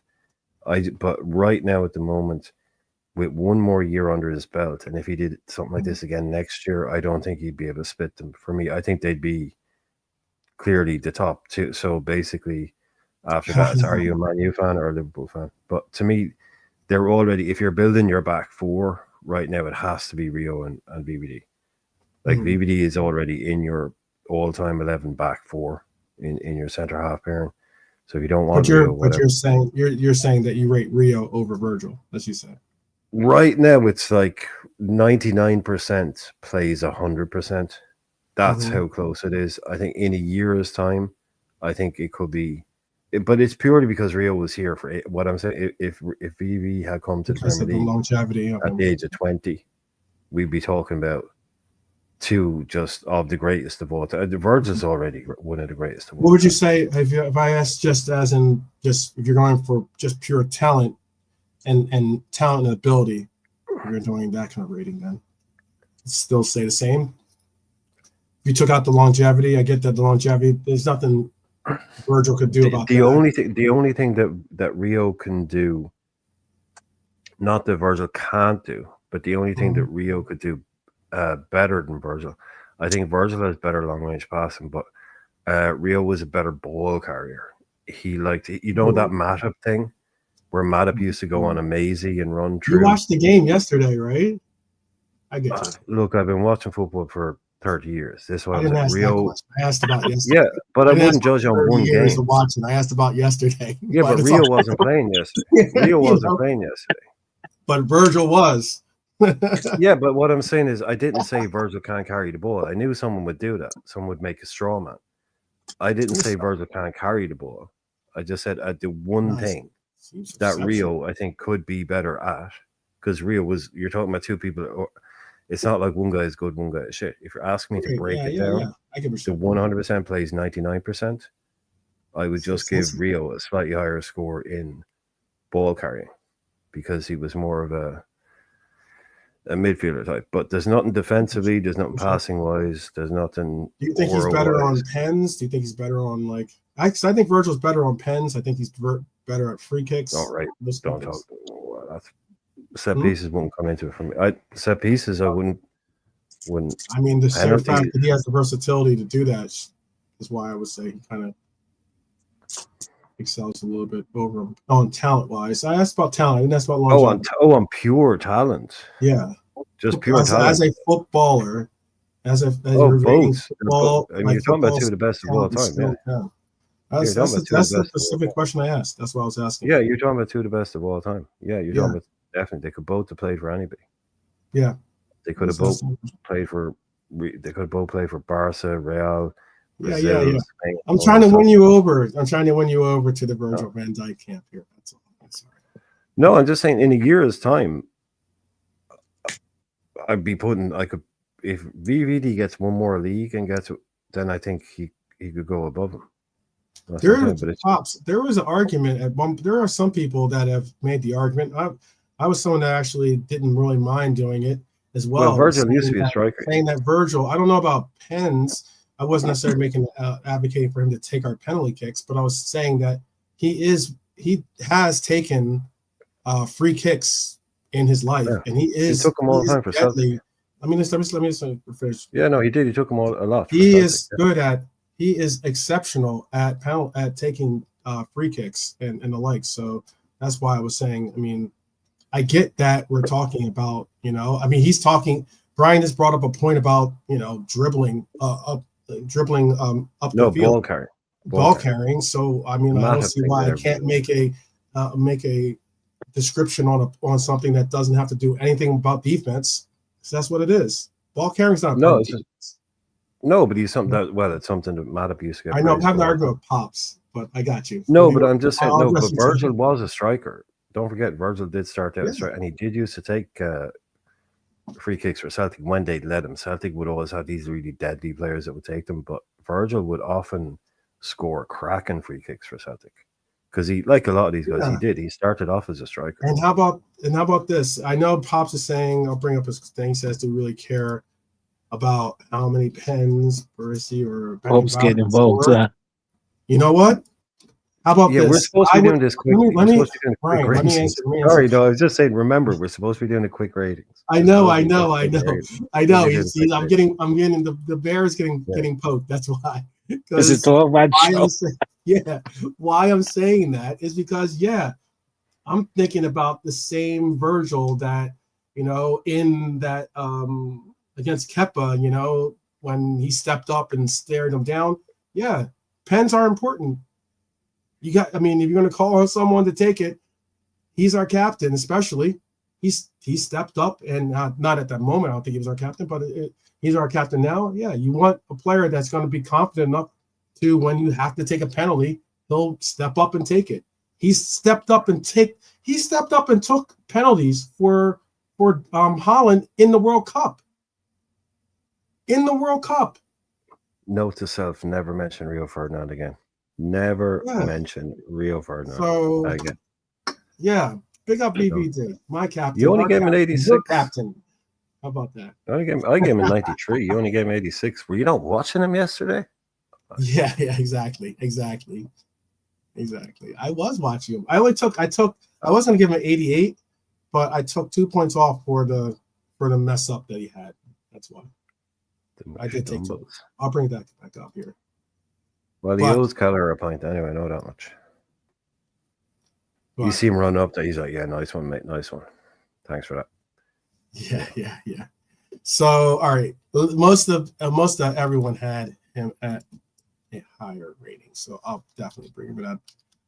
Drop him in at 90. Should it be a 90 or 89? How about that? I think you got to give him a 90. Everybody's in 90? The 9s here. Everybody's in the 9s. Okay. 90 is, hold on. Ante nearly gave him a 10, Yeah, he did. He tried. He's lucky. Yeah. Let me do this right. One second. Bring it back down. All right. So let's get it rocking and rolling again. We'll get back to the Yeah, exactly. Yeah. Let's do this. 90 for Virgil, our captain. Joey G, I think it's only fitting that his big brother gets to answer this one as to what he wanted to put the rating to set the tone. Volante, what'd you rate for Joey G yesterday? All right, thank you for that, Toph. Now you and Brian can come off the camera, and I've got a 10-minute monologue about Joey G. Yeah, there you go. Start rustling some papers there. Exactly. Yeah. We don't mind, ladies and gentlemen. No, but in all seriousness, look, and again, I'll say this again, I've been very consistent. I don't understand, and again, not in this chat. So before anyone says, "Oh, well, I didn't say anything," etc., I don't understand the big kerfuffle, the big yes, Kanate. Oh, what we're gonna do? It's just very disrespectful to Joey G. Now, again, I might be a bit biased, but I have seen him live both at Charlton and Liverpool. So I just made that at that. Joey G No, on form. Yeah, I'm just saying you because that people far like. back. Okay. Yeah. I went to because I had a friend who had tickets for Charlton. So yeah. So in my opinion, Joey G, when he's fit, he's just as good as Konate. I don't see a big difference between both of them. But again, that's just my opinion. A lot will disagree, but there's context to that. But one thing about Joey G yesterday was the fact that apart from his defending, him and VVD, it was just like old times. He's like, hey, I ain't seen 12 in the last year. Like, hey, you know what we used to do? Yeah, we do. We go out, we bag, we go, bet, you know? So what I would say is the combination was just as normal. He was cool, calm, collected. And one thing what people don't know is Joey G, he's kind of a good passer. I'm not saying he's the best passer, but what I'm saying, his pass is a little underrated. When he had the ball, he made sure he done quick balls to the wings with his Trent or Robbo to the side. He's very composed. And yeah, man, just long may it continue, man. He's back. He's back to who he is, and yeah, man. And I'm just gonna give him straight up a 92 for me. 92. Wow. Okay. Bar is set. How about for you, Brian? No, brilliantly said. Alante, I can't add anything more than what you said. I just, you've seen him all the way back in Charlton. That's cool, man. Yeah, I go to 92. I thought he was awesome. Thought brilliant job between the pair of them. Yeah. Okay.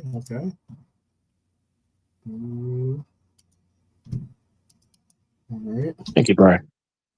Seeing 85, 80 from Bernie, 85 from Marion. Okay. Well, I think I'll just stick with what I have. Joey G, 85 from Philip. All right.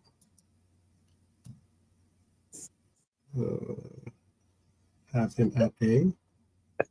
84. Pops knew I was gonna come like that. Yeah, Joey G was gonna get good. He Pops knows my Solid beat performance. I'm I'm hoping that he can settle into his form even more so with these upcoming matchups against teams that will test him, but will also get him to find his form against. Get his what did Joey get? No. 84. What did Joey get? 84. Yeah. There was 85, 85, Right. 80, and there was an 80 in there. Only 180, and we both gave him a 90. I know. Okay. 85, 84. Bernie gave him 80. 85 from Marion. I gave him an 84. Originally I gave him an 84. And 2 90s. 2 90s, yeah. Okay. 2 90s from the panel. But it was like 85. 85 is a pretty good score. 85 is he only got 84. He only got an 84. Apparently. I'll bump him to an 85. Sorry, Joey. Sorry, Joey. No. We'll speak. After Alante's wonderful words, you didn't even bump him up 1 point. Amazing. He had. I took a point off only because there was one little misstep by Joey yesterday, but I didn't really want to bring it up. But yeah, he did have a misstep yesterday, but he played exceptional. Yeah, that's annoying. But I bumped it up. We'll do our own ratings tomorrow, Atlante. Don't you worry. We'll give him a proper. That's it, bro. Sorry, bro. I'll send these regards. You can have a Joey G approach. That's the guys talking about you guys out there. I took the people will be happy about that. Is the average 85 is certainly the average. 80, Robbo. Jeez, are straight into Robbo checks. That's it, Pops. Let's get into it. Robbo. What were we rating Robbo? Brian, you can start this time. Big up, Pops. Big up. There you go. There you go, Pops. See. Well, everyone is straight in with 80, 82, 83, 83. I'd probably be around that as well. So, Robbo. 80. Okay. Let's see. I got you. Mad love for Joey G. No love for Robbo. I got you. 80. All right. What was your rating for him, Alante? I could say easily Robbo's been in an inconsistent form. I mean, when Simicast was fit, Simicast deserved. But the last two games against Madrid and City, he's been more of the Robbo of old. I agree with Pops. He's more of the Robbo of old, the up and down. Probably once or twice, Silvino took him on, got success. But yeah, more like it from Robbo. That's what we want to see.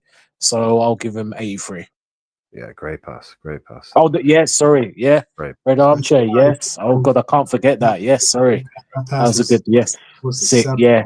Cody should have done better, but Cody yeah. should have done better with it. 83. Okay. 83 from KJ, 82 from Bernie, 80 from Robert, 80 from Philip. Let's see. 81 from Red Armchair Supporter, 80 from Pops.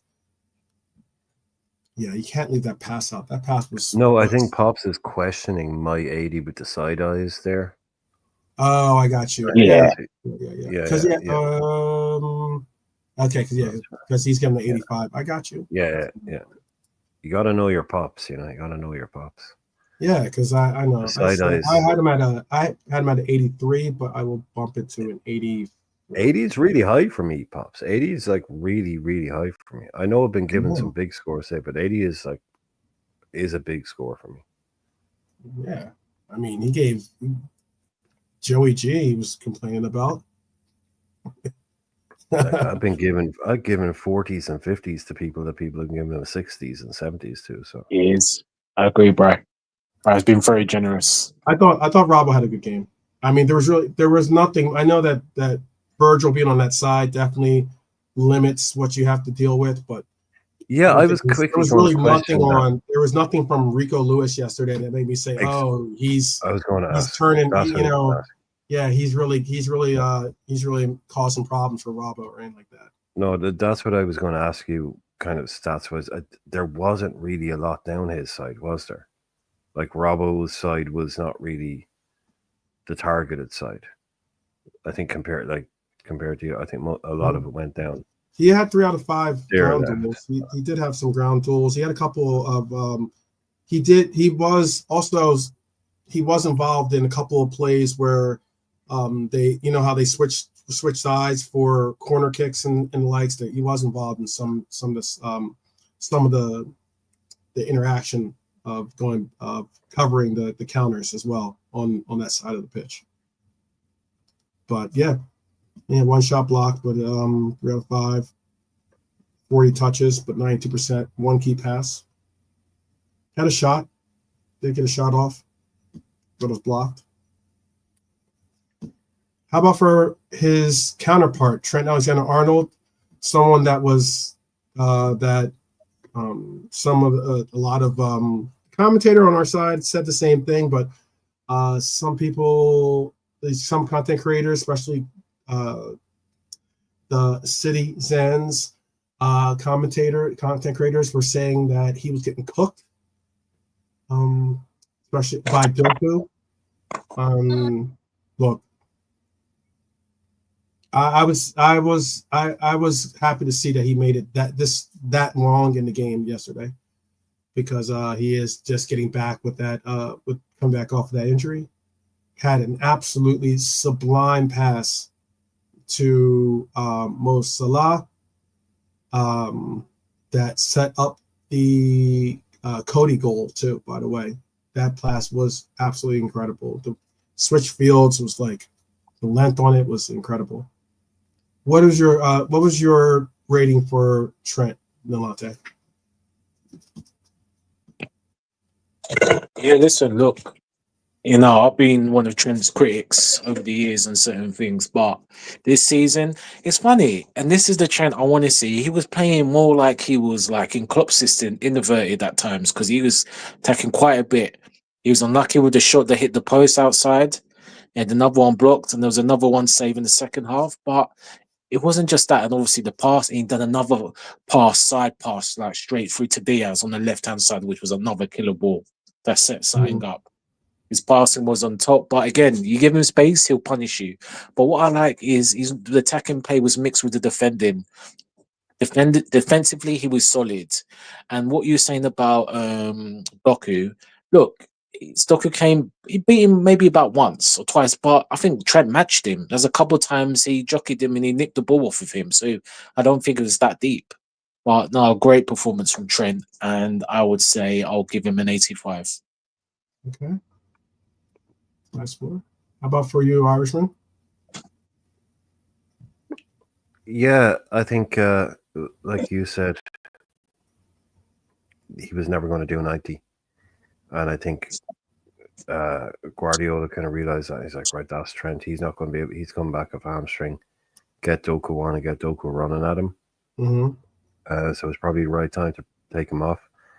There is one kind of one where Doku totally stitched him up.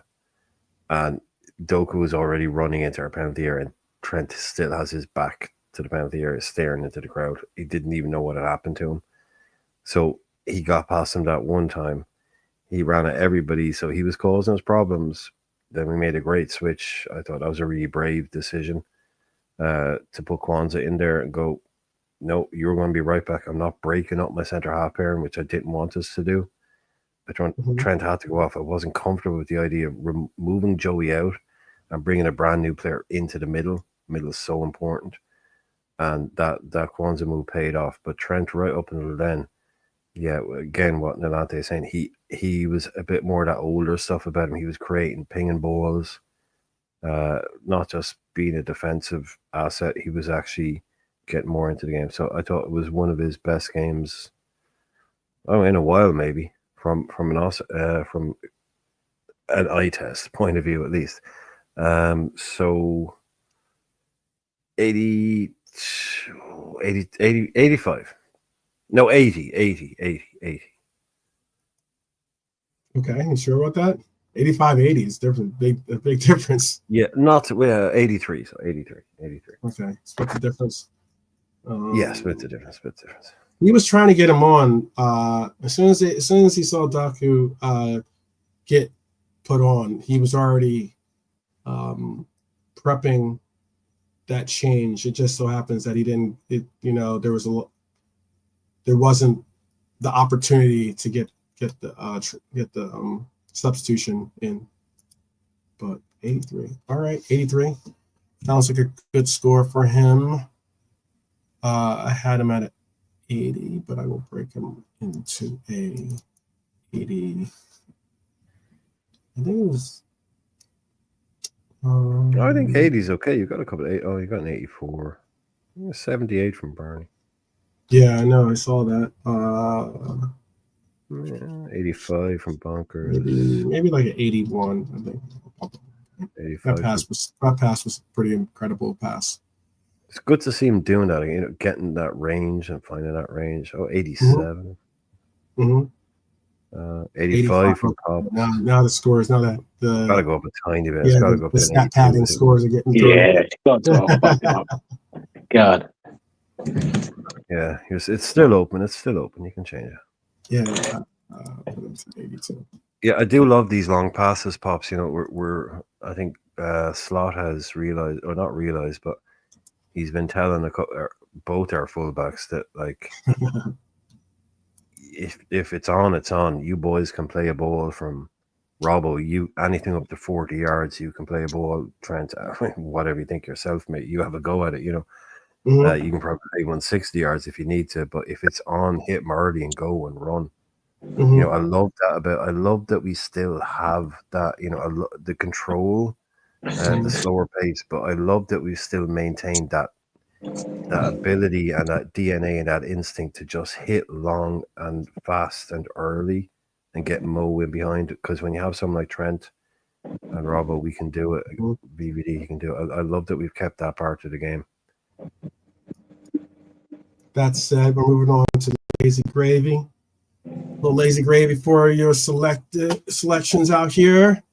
It certainly wasn't lazy in this case, because he is far from lazy. He is electric, and Foden apparently, I don't know why he's reaching for his hips there, but I mean, like, he is reaching for anything he can grab right there. It's interesting.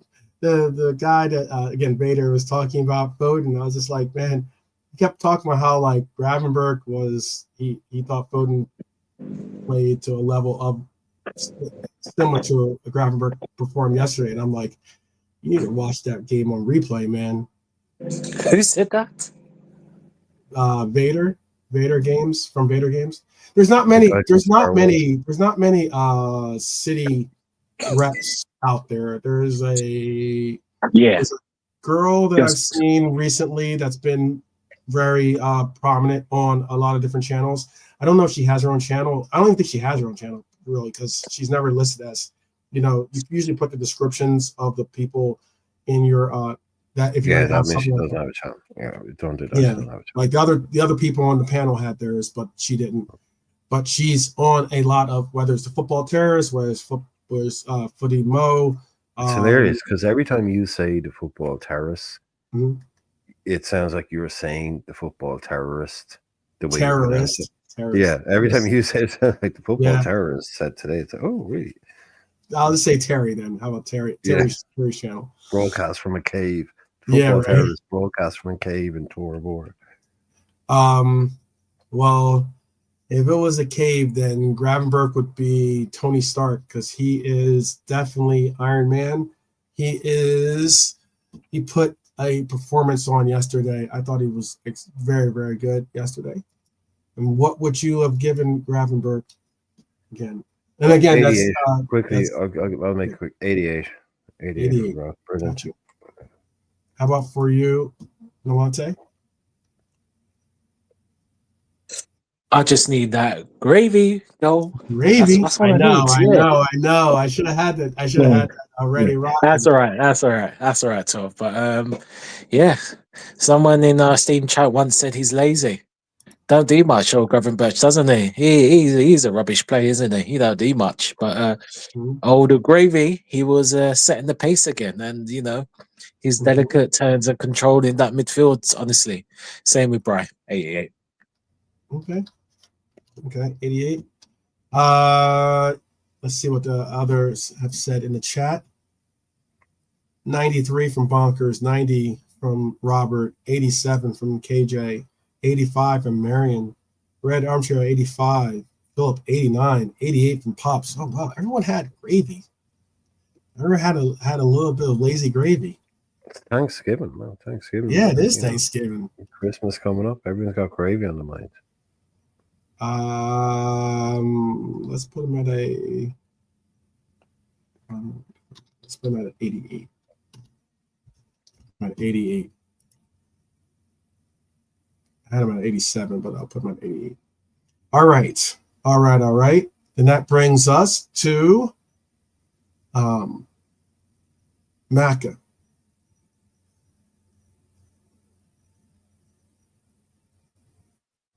You know what? I don't even know if that was I get that was it wasn't a foul on. Was that the foul on Foden that you're thinking? I think people are mixing it up. Oh, the yellow. The yellow card came from him talking shit. No, it came as a result of the foul on Gundogan. I thought he got it for talking back after something. No. Okay. I just watched it. I just rewatched the game again. Oh well. Oh yeah. Cool. It was on the 38th minute. It was the foul, and he fouled Gundogan. He didn't get a yellow card for the and it wasn't a foul too, by the way. But there was a play where like he got the ball, he spun with it, and when he spun, and he was already going past Phil Foden, his boot hit Foden, I think, on his like thigh or knee area. And when they collided. Yeah. And that wasn't a foul. Yeah, that was, but Gundogan that was a dump, but he had that foul. Foden got a foul earlier in the 32nd minute on him. That was the he tugged him back. And then Foden got hit with the boot, and then the Gundo foul occurred where for some reason he didn't have to foul him. It was a play, and even the commentator said it too. He was like, he didn't have to foul him. He didn't. He was beside him, and he kind of like and it's Gundogan. You've got more pace than him, you know? Like you could have gotten there. And yeah, and then Yeah, it was a weak one. got a It was a card weak for that. one. No need to It give was it a away. weak call. It was a weak call. No need to give it away. You only get one yellow to give away. But hey, look, it didn't matter in the end. You know, It really didn't matter by that point. Yeah, he played well. He dialed it in and played well. Oh, exactly. Exactly. Sometimes it focuses your game. Yeah. You know, well, you can't give away. Now, look, you can get done. A tricky player, a clever player can do you, can turn you. Next thing you know, you clip him, bang, you know you're getting a yellow. You don't even need to look at the ref. He's just spun you and you've caught him because he was too quick. You're off. You know you're off. But it can focus you in. You go, so yeah, Mac, again, I think he had a great game. I'll give him the same score, 88. 88, okay. Yeah, Mac got a 90 from Marion, a 90 from Bonkers, 82 from Robert, okay. 89 from KJ, okay.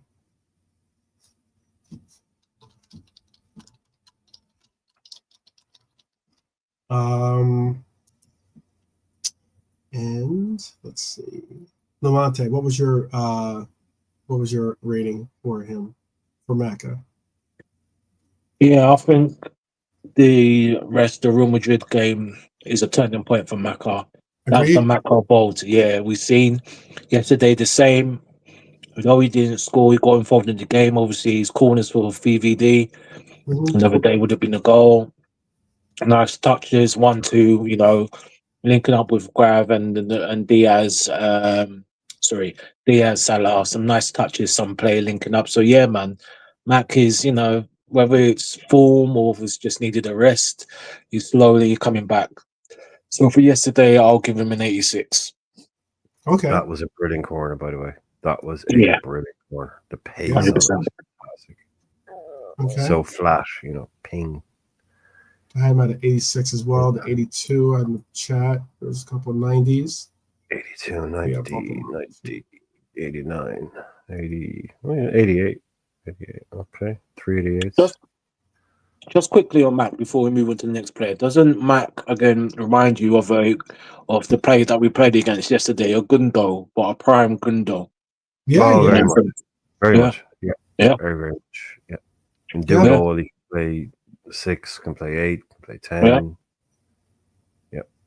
Yeah, because that's where I was going to go with this. Is that, like, you know, we all were somewhat surprised to see, myself included, somewhat, because, you know, I don't think I had. Let me double check. I don't think I had him in my. I think I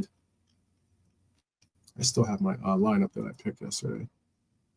Yeah, I had Curtis starting yesterday. Oh well, yeah. A lot of shots. A lot of people picked because Curtis is in form and in lights, but I like the fact that yes, he's in form, but hey, let's manage his minutes. Let's manage this situation because Dom is someone that is capable of giving us the service that we need on the pitch. So can I just quickly say on that? I think that's something we need to recognize now, especially with McAllister, is that Arne Slot doesn't like to rotate, but he's also a master at resting players and then allowing them to come back. I think he's done it with McAllister. He's done it with Diaz. Do you remember when he basically gave Diaz 2 weeks off without even giving him 2 weeks off? I think he's been really, really clever in taking people out to maintain their fitness. Wouldn't you say that's rotation though? Isn't that is doing some type of rotation? No, it's just he doesn't like to rotate, but when he's picking guys out and going, right, you need to come out and go, right, you're out the team. But I think he's really, really clever in the way he's doing that, where he's just giving them enough time to refresh. They'll keep them in the rhythm as well. He seems to work out how to do that. It's very good. I think it's really good what he's doing. Oh, bonkers. Bonkers. You got to give him. Yeah, watch that game over. Give him the 80. 85 from Robert. 85 from Marion. I think it was one of his best games yesterday. One of his best games. I agree with you, Philip. But he gave him an 80. So his best game was worth an 80. Wow, you don't rate him, I guess. Or don't rate his play at least. Well, no, 80 might be high. Like 80 is high, 80 is a big score. 87 from Red Armchair Supporter. Okay. It's all about your calibration. How is your calibration for Dominic then, Nolante? Yeah, saying what you were saying, 12. I didn't think he'd start, but he did. I think that was his best game of the season so far. Yeah, easily his best game. And he scored a goal this season. Yeah, he did. So Hunter, but I thought he was better than he was Southampton. He was still 100%. Just to say to certain people, Slot tells Dom to just run and press, not to do anything else, just to run and press. That's all he's supposed to do, Dom, eh? Coach's orders, so they say. No. But that was more of the old Dom. Him, he had like I think the first few minutes. No, was it 10 minutes? And then who's the pass? 7th, 8th, and 11th minute, he got shots off. Exactly, yeah. So I think the pass was from McAllister, and then he got the quick shot on, which he bounced in front of the goalkeeper. He's more where he needs to be, you know what I mean? And yeah, and obviously he works back. We know Dom does this. That's not a problem. But he's more better from me. That was more of the Dom that first came into the club for the first 3-4 months. That was more of that. But if Dom can continue like that, then yeah. I mean, haters will hate, but there's a lot of the subtractors of his back. But yeah, man, his best game this season, Dom. 85. Yeah. Well, 85. Well done. Okay. 89, 88. Let's see. Or no, it was for Macca. Let me see. 80, 85, 85, 85. A lot of 85s, 87s, 85. I didn't rate him yet. I'll give him 80. I'll give 85 as well. I'll go 85.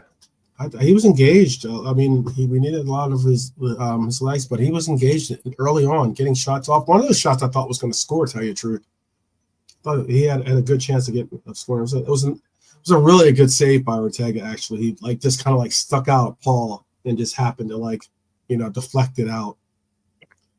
I had him at 86. I think I'll just keep him at the 86. That seems like he just dropped in a tiny bit under Mac for me. But again, Mr. Diaz, he was quiet. Mr. Diaz, yeah. Quiet. I thought he was quiet. I mean, a lot of I'm sure he was doing a lot of the work in the middle. I'm sure his numbers will attest to that. But give him some stats, please. Mr. Diaz also got us the nail in the coffin opportunity. I was just thinking in the first part of the game, I think it was more on the wings was where it was coming. So I'm just trying to think, just as a rating to keep it quick. I think very good, but I think other people are a little bit better. So I give him an 80, 81. Okay. Yeah. How about for you, Nolante? Yeah, he pressed, he done his bit, he worked hard, he swapped at times, but yeah. I thought he's a bit more better when Nunes was through the middle. It just, and again, what I always say on Kopic especially, a lot of these people saying play Diaz through the middle for the rest of the season, which I just think is just stupid. Sorry. Goodness. It's just silly. Like he's good, but he's not a centre forward. I mean, come on. We can do this once in a while. You're listening to this, Cal.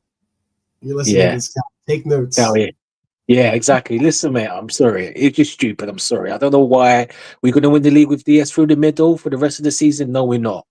Well, we can do this formation once in a while, like Bryce said, but not all the time. I think it's a nice variation. It's a nice variation. I don't mind, or option or alternative to keep teams guessing and keep having them be unable to. But if we had this as our starting lineup every game, some people just stupid. I'm sorry.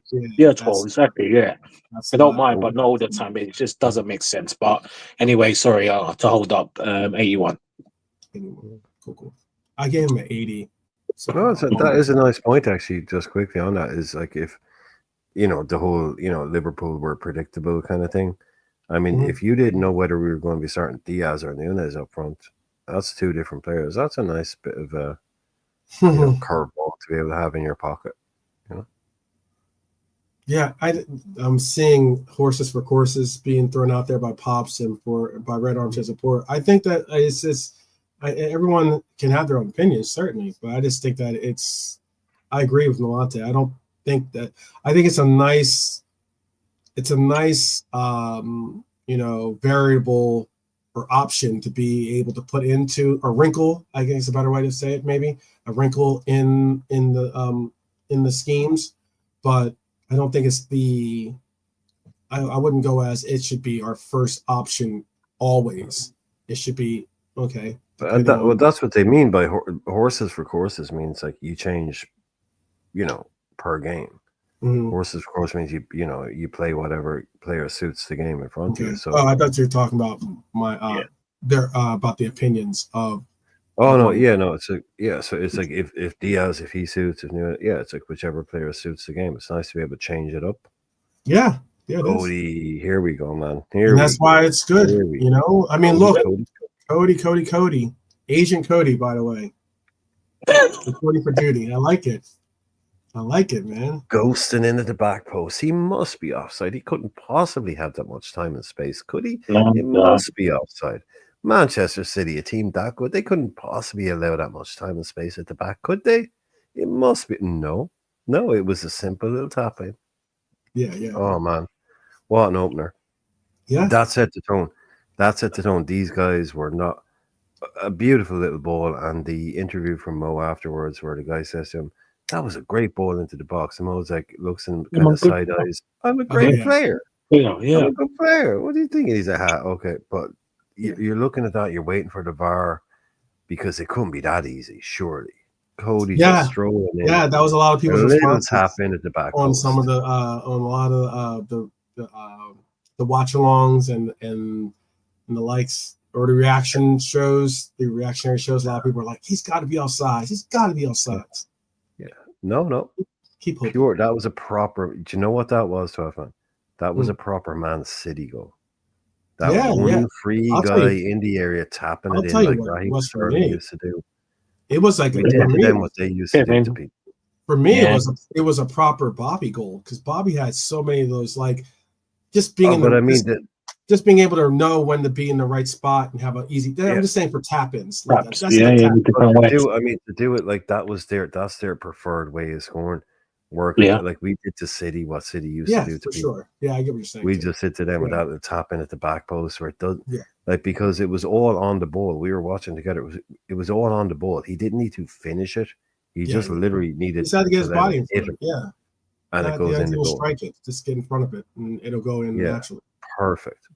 That's how you cut again off of an exceptional pass from Trent. Cross field, and then it was pretty again, like we say, like that old school DNA, bang, bang, bang, 3 passes and you're in kind of thing. Not like the slow Dr. Sleep thing. We've still got that what would you call it? Kind of a snappiness to be able to go when we need to. Mm-hmm. Perfect. Have that it's where the turbo kicks in. That's all that matters. Absolutely. Let's see. 90. I'll go with a 90. Well, actually, I can't give him a 90. I can't give him a 90 because he should have done better with he should have done better with the Luch from the Rabo pass, and he should have done. He had another opportunity where he should have done better too. I'll go 87. The one where I think like Lucho. I think it was Lucho had the ball and he kind of like was trying to get he couldn't get himself suited to be able to make the pass, so he ended up laying it off to Cody, and then Cody ended up, who is a player that normally is deadly with his accuracy, and he skied the shot. I don't know if you guys remember that one or not. That's the only reason why other than that, obviously I think he had an exceptional game, but I had to take off 1 or 2 points off just for that. All right, so a lot of 90 and or not. There's a 90 in there. Yeah, I'll go with the 87. 87 for me. Yeah, I mean, he was like dead pops. He was like dead center, like for that one. Like it was one of those things where he's like, you just, and it was like a field goal rather than I was like, whoa, that was unlike him. He knew it. He knew it too. And it was right before he got subbed off. Maybe that was in his back of his mind. He rushed it because he knew he had to get it in because he's about to get subbed off right after that he got subbed off. All right, so I gave him 85. I could have 87. That's easy. Our Egyptian king. The Egyptian king. What is it about the Egyptian king that said? I know Brian had his feel-good moment yesterday. We didn't start the show off with that, but I know Brian has feel-good moment about yesterday. They were talking about it too on the wrap-up show too. Oh well, I also doing his hiccups, doing his hiccups and just being chilling, as if it was yeah. I took the headline on. I don't know if there's. I keep mentioning it, but I don't know if anybody out here reads Football 365. Mm-hmm. Yeah. Whatever. Well, if you do, you know that they're mailbox. So I'm not a regular mailbox guy, but I've had a lot of mails printed. I think I've got.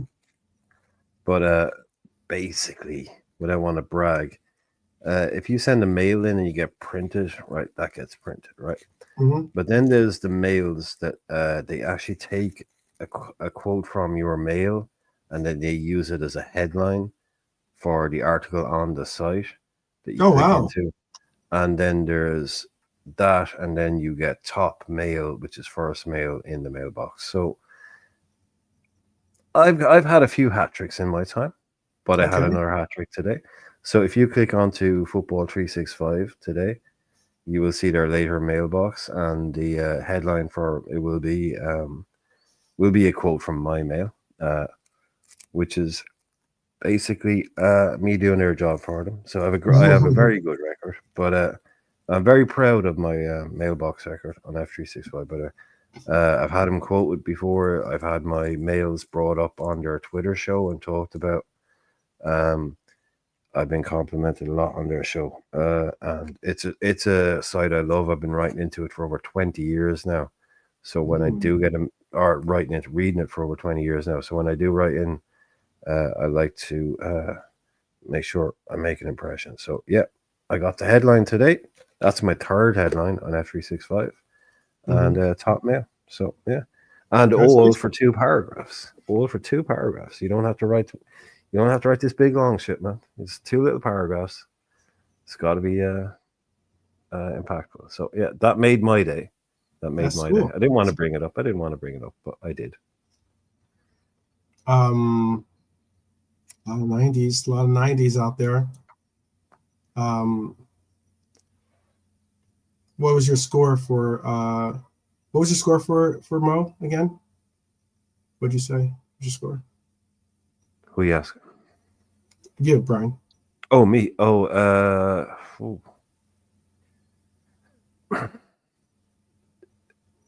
yeah, I feel he deserves a little bit extra. 95, just because, 95. 95. Wow. Wow. Extra with this one. Okay. All right. All right. There you go. There's a link in the chat if anybody wants to go read it. All right. 95. Wow. How about for you, Nalante? Oh, just he had a couple opportunities himself that he should have possibly scored on. Obviously, Nalante was not happy. He had something that was like, like a gimme almost for him. Yeah, but Mo gets what's happening right now, 12 man. Mo smells the blood in the water. Mm-hmm. The top off against the other guys, Southampton. Mm-hmm. The juggling the ball in front of Mo knows what's happening right now, and he's at the forefront of it. He realizes how big this is. Really? What would you have given him? Just before, because I didn't answer for Cody, I would have given Cody an 86. Oh, you would have given. Oh, I thought you answered for Cody. Oh, my bad. Mhm. 86. sorry. Okay. No, but it's fine. It was 86 for Cody anyway. Mhm. Regards to Mo, it's a Stop us difficult. the next time, Jolante. If we're moving on without you, man, stop us the next time. Yeah, Come on, yeah. dude. Yeah, but I like to give people a chance to finish what they're saying, and then they'll chime in. But that's fine. Don't matter anyway. It's not a big deal. With Mo, it's a difficult one. I don't think he was a 90. I don't think he was a 90. He had a good game, but I don't think he was a You 90 can plus say it. performance. I didn't have him a 90. I'll be open that I No, did not have. I don't think it was a 90. He got the goal and assist, but again, yes, and stat wise it looks good, but Yeah. he wasn't as bad as Southampton when not bad, but what I mean is he wasn't like non-involved in the game until the last half an hour, 45. But he was in and out. This spells he done well. He was involved. And then that horrible miss, which again, you Yeah. lot and the chat, you guys in the chat, if that was Nunes, my lord, the whole world would be having a meltdown. That was a terrible miss. And then he kind of reverted back to the old mold. He was even offsides twice in this game.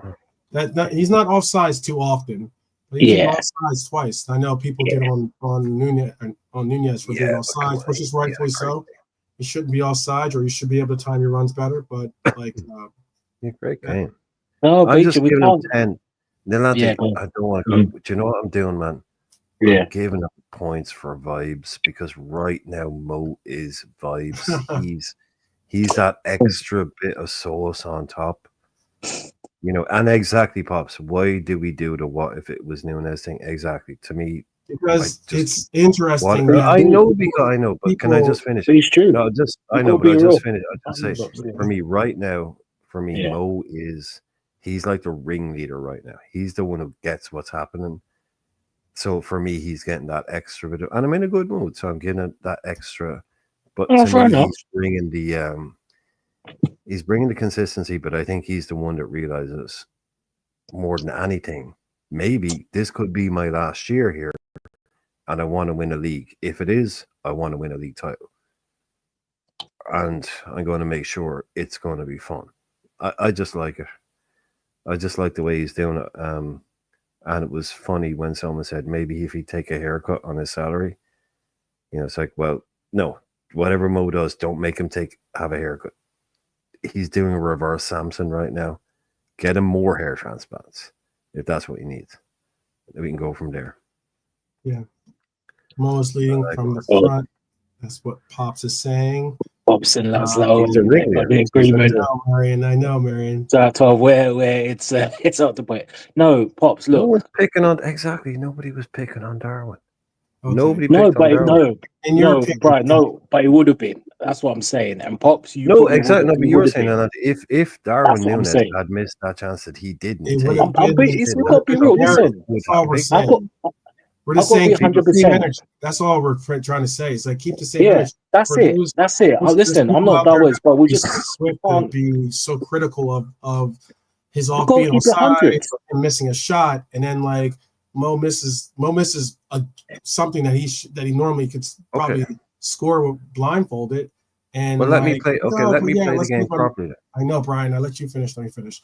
Yeah, he got 95 or 93 from people, and I'm Pops, like, you're dismissing what I'm saying. Pops, you're dismissing what I'm saying. It's not the narrative; it's the realness talk. You and others would have been having a different conversation about Nunes. That's all I'm saying. I'm allowed to make that point. Because at the end of the day, I'm not even Nunes' biggest fan. I'm just being perspective. That's why that's all it is. Made me say, and the question is, he expected from me, but not from. And that's the truth. We would have. You cannot tell me that no one would have a meltdown. But Nolante, okay, right. It's not comparing. It's not comparing. I'm just making. All right, go on. No, sorry, you're saying if he had missed that chance. So okay, so I'll go fully in on that, right? So we can't just say if he'd missed that one chance. If Nunes had played for 90 minutes and he had created that goal that in the same way Salah did, scored the penalty, and then missed that chance, I would have been like, I don't give a shit. He's done it. Do you know what I'm saying? I would have given him a 93. You know, so if you're going to like, if you're going to, oh, he missed that chance. Say what you just said again, because I don't think that's not the point, Brian. I think that no, but no, it's not. Because Salah gets opportunities and gets a lot of leeway that Nunez doesn't. Okay. That's the reason. I know why whatever you're saying. It's a hypothetical. If Darwin Núñez had missed that chance, yeah, it's no hypothetical. That happens quite a bit. He has missed. No, it is the hype. If he had if he had missed that Salah chance, but he didn't. Salah did. So all I'm saying is, if Núñez had the game that Salah did yesterday and missed that chance, I wouldn't be calling him out for it. I'd be like, look, he's had a brilliant game. People miss chances. Yeah, so I'm not here going. We're trying to say we're not speaking on. Oh, I know what everyone's saying. I just think it's a really. We're trying to speak on the sense of like, look, I think hearing Alante bring it up is a breath of fresh air, and also for me, because you hear from me, people are going to say, oh well, you're part of this Nunez army, or we expect you because you're all Mr. Positive and da da da da da. And I'm like, well, it's just because I hear what people say, and now when I call them out to be accountable for it, no, how dare you bring that up? Well, yeah, it's because you get tired of hearing that stuff. Like as much as they get tired of hearing me saying it, I get tired of hearing the nonsense about the uneven playing field when it comes to sometimes evaluating the players. Salah gets like sometimes 3 times the touches, but yet there were times when people were comparing his productivity to Lucho's, and I'm like, yeah, if he got the same amount of touches and the same amount of opportunities, maybe we would see a difference. But people don't want to put that into like the correlation of it. And me bringing it up is because I think it's relevant. That's why. My only point is basically everybody in the game misses chances. So really, nobody. Let's say like Mo Salah misses a chance. Absolutely nobody is talking about Darwin Núñez. And then someone says, "Oh, if Darwin missed that, everybody would be talking about him." It's like, this is the truth. Well, yeah, they would, but why? I mean, I just mean why? But why bring it up? Because it happens. No, but I'm just don't want to leave the guy alone. I get that you're doing the whole like there's nothing to see here. There's nothing to see. I'm not saying there's nothing to see. I'm just saying why bring it up? Leave the guy alone. Like he doesn't need someone to say, "Oh, if he'd missed that," I wouldn't want people bringing that up about me. It's like, "Oh, well, I didn't miss it. Why are you saying if I'd missed it?" Because you know why? Because yesterday, here, Brian, this is I think you and Pops are missing the point. Yesterday, I'm trying to think of which show it was, but I think it was the one with Grizz. It was Grizz and Turkish and someone else. I don't know the third person. My apologies for not knowing who it was. But they were doing a watching along, and Núñez got that opportunity. He got one opportunity, but he's offsides, right? And the first thing out of someone's mouth was, "Oh, go figure. He's offsides." No, that's not a big thing. Of course he is. That's what he said. He said something like that, and I'm like, all right. If the narratives don't exist and people aren't spouting them consistently, then it'd be one thing. But they are said continuously. He was offside. Yeah, we get it. But I mean, like, that's why I'm trying to make a point of saying, yeah, if that was Núñez, that's why I made the point about today. No one said he was offside. It's so typical. He was off more times than he was off twice yesterday, offside twice. That's usually not something you see Salah get deemed up a lot for, but he was a lot yesterday. But that's not something that anyone even remotely brings up at all. That's why it's like, I just say keep the same energy. That's all. Yeah, I don't listen to these people. I get it. I don't listen to these people. I listen to you. I listen to the boys. I listen to people we talk about. And if I was, it would scramble my brain to have to keep a track of what these people do. You know, again, yeah, I know there are people out there that would, you know, if a bird shit on their head, they blame Darwin Núñez. You know, I get that, of course, you know, but I can't engage in those people's worlds, man. I just can't. I need to keep my head where it is. I understand. And you should do less of this shit. If these people are scrambling your brain like that. Thank you for your suggestions. No, I just, for your own mental health, dude. Just from mental health. Yeah. These people will fuck with your mind. You wake up in the morning arguing with some guy. You know, feel I know you. you're good. I know you're good. I know you're good. Like, but yeah, you you have to listen a little more selectively, Pav. Yeah, Yeah, I got you. maybe you No, know what you need to do. if You know what you anything, need I'm to do. telling you, man, Well, it's no, one of those reasons why, like, when it comes, no, sorry, Twelve. sometimes, Before you say, you just need to introduce a no dickheads policy into your YouTube algorithm. That's what yeah, you need. yeah. You Good just luck. would need a no dickheads That's policy. YouTube. Into your YouTube algorithm. YouTube does not abide by That's that what you need at to do. all. Certainly That's what doesn't you need abide by it at all. And again, I think Brian, Pops, you're both missing a point. There's no narrative here. I'm just making a point. It's nothing to do with selective because, like, as 12, no, I'm not Nunes' biggest fan. And Right. you were both telling me that you would just sit here and saying you would have given a different perspective if that was Nunes. Then I guess I have to take your word for it. So I don't know, Pops. I'm not on your show regularly, On the so I don't know. All I'm saying, look, that's my whole point, and it would have been the truth. You cannot, and you cannot tell me and sit here and tell me that if Nunes would have missed that chance, that's all I'm saying. And yeah, we're not comparing. You're going way off base saying comparing Mo to Nunes to Mo. That's not my point. My point is, and which would have happened again. I repeat, if he would have missed that chance, then there would have been a meltdown, and it would have been. And there's no way people would say defending him. I don't believe it. That's all I'm saying. So it's just about the game. I'm not talking about other games Nunes does or whatever. I'm just focused on this game, and it's just the truth. Mm-hmm. No, look, I hear it. Sam. I hear. Look, but you both said, I think you both called out Mo for that finish. You both say he should have scored. Oh yeah, it was whether it's Mo, it could have been Joe exactly. Blogs. So if it had been It's exactly, a that's what I'm saying. I'm calling it how If I it had see been it. Diaz, if it had been Dom, Yeah. if it had been anybody, Could have you been say a So it's not repeat. Salah. Like, you should have I finished would it. have So said, I would yeah, have said you about agree. Nunes, I would have said about Dom, I would have said about Mo. Anybody in that chance, it's like you need to bury that. And we had one earlier on as well, where we were in on goal, I just and I was mentioned like, yeah, Cody's you that need he to should have end that. that he should Yeah, have and I was buried. like, dude, you need to finish that.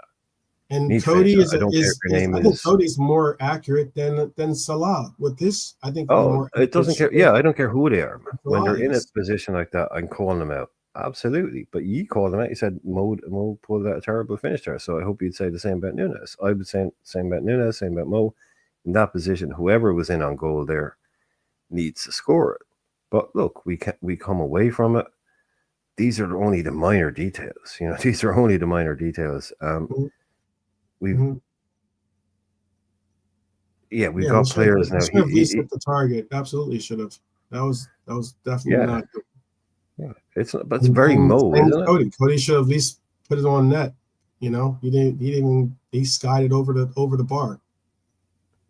But yeah, no, it's just one of those things. I get it, but hey, look, I know, like I said, there's people out there that they'll blame him for the weather. If it rains in the morning, they'll blame Darwin Nunes. I know. I'm sure they would, but there's those same people out there that you can't do anything to please them. They won't. You know, he makes a pass in the game that isn't wrong. They talk about it for 10 minutes. Right.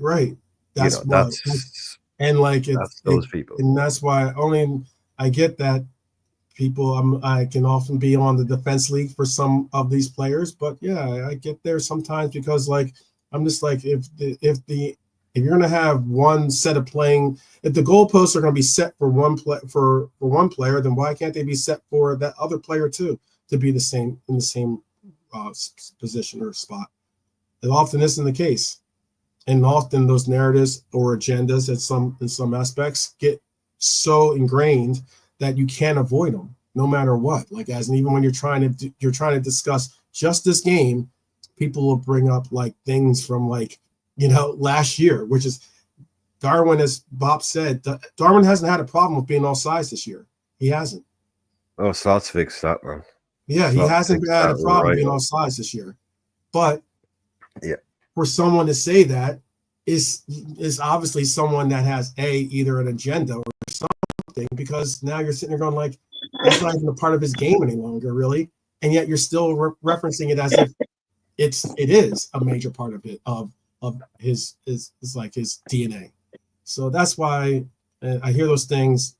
I like to push back against them, because if I don't, then guess what? A lot of them is just you'll just allow for it to go unnoted or unchecked, and it grows like a cancer amongst the groups that I see in the chats, to the point where you're just like, I just want to have an honest conversation. And now I'm sitting here listening to all these agendas. But we said we'd be fast and quick, and we were not. I had him at an 88. I know there's a lot of 90s, so I will put Mr. Salah up to a 90 at least for everyone. Oh, no. I had him at 87 anyway. Yeah, I had him at an 88. I had an 87. So look at that. I'm bumping him up to a 90 despite two people on the panel having him lower than a 90. All right. All right. So I don't want to hear anything about agendas. Okay. I gave him way over a 90. I gave him a 95. Yeah, I know. You gave him a 95. Exactly. Yeah. Despite the misses and the likes. That's why I was interested. The misses? Which misses? Yeah. The miss? You mean the one miss? He had two misses. Oh, but also the goal and the assist. Yeah, that thing was also. Yeah, he had a penalty. Yeah.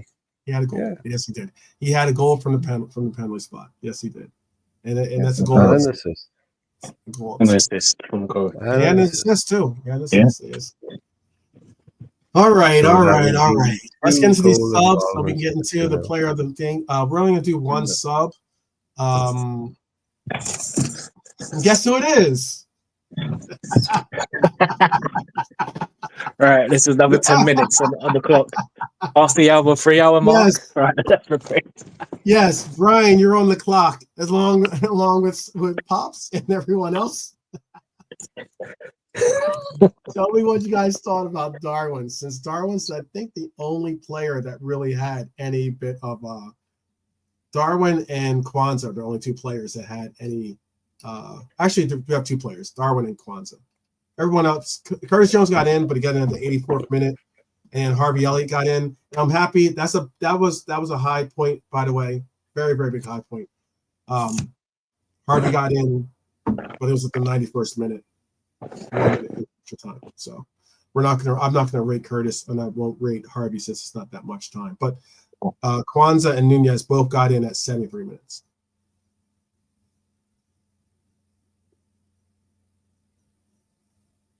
I did not downplay the pen as being. I said it was a penalty. He got a goal, and it was a penalty kick goal. I appreciate it. The fact that he got it is really, really good. It definitely is. Virgil van Dijk stepped up. Maybe he would have gotten the goal. Then Virgil would have had a goal. Then maybe have a different situation. Be better than Rio. There we go, and it all comes around to a circle. I'm not going to offend anybody. So what Marion said. Oh, I know Marion's rating for Darwin. I've already put that into the box. What is your rating for Darwin? You're on the clock, Irishman. Yeah. No, I just said I'm not going to take that. I'm going with Marion. You're going to go with 100. There you go. That's. Oh wow. We've had our time. Yeah. Okay. We've spoken. Okay. Ain't touching it with a barge pole. Yeah. Okay. If you're on camera, I say blink twice. if you're in trouble. But it's okay. It's okay. Brian wants to hide himself from the masses, or Laszlo. I know. Yeah. Someone has certainly hijacked the Irishman, but it's all good. Yeah. Malante, what is your rating then? 100. Yeah. Thank you, Nalante. If you don't bet 100, she's going to shoot me.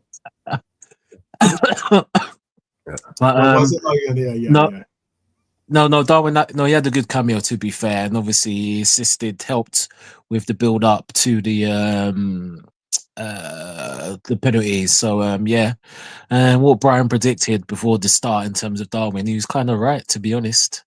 How he thought the game would play. So yeah, he done well, man. So 75. Thought he done well when he came on. Okay.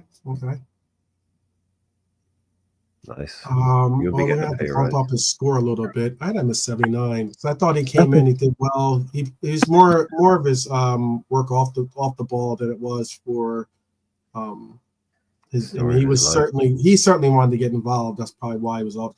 He was already offsides when the pass came to him, and he probably shouldn't have gotten the pass even delivered to him.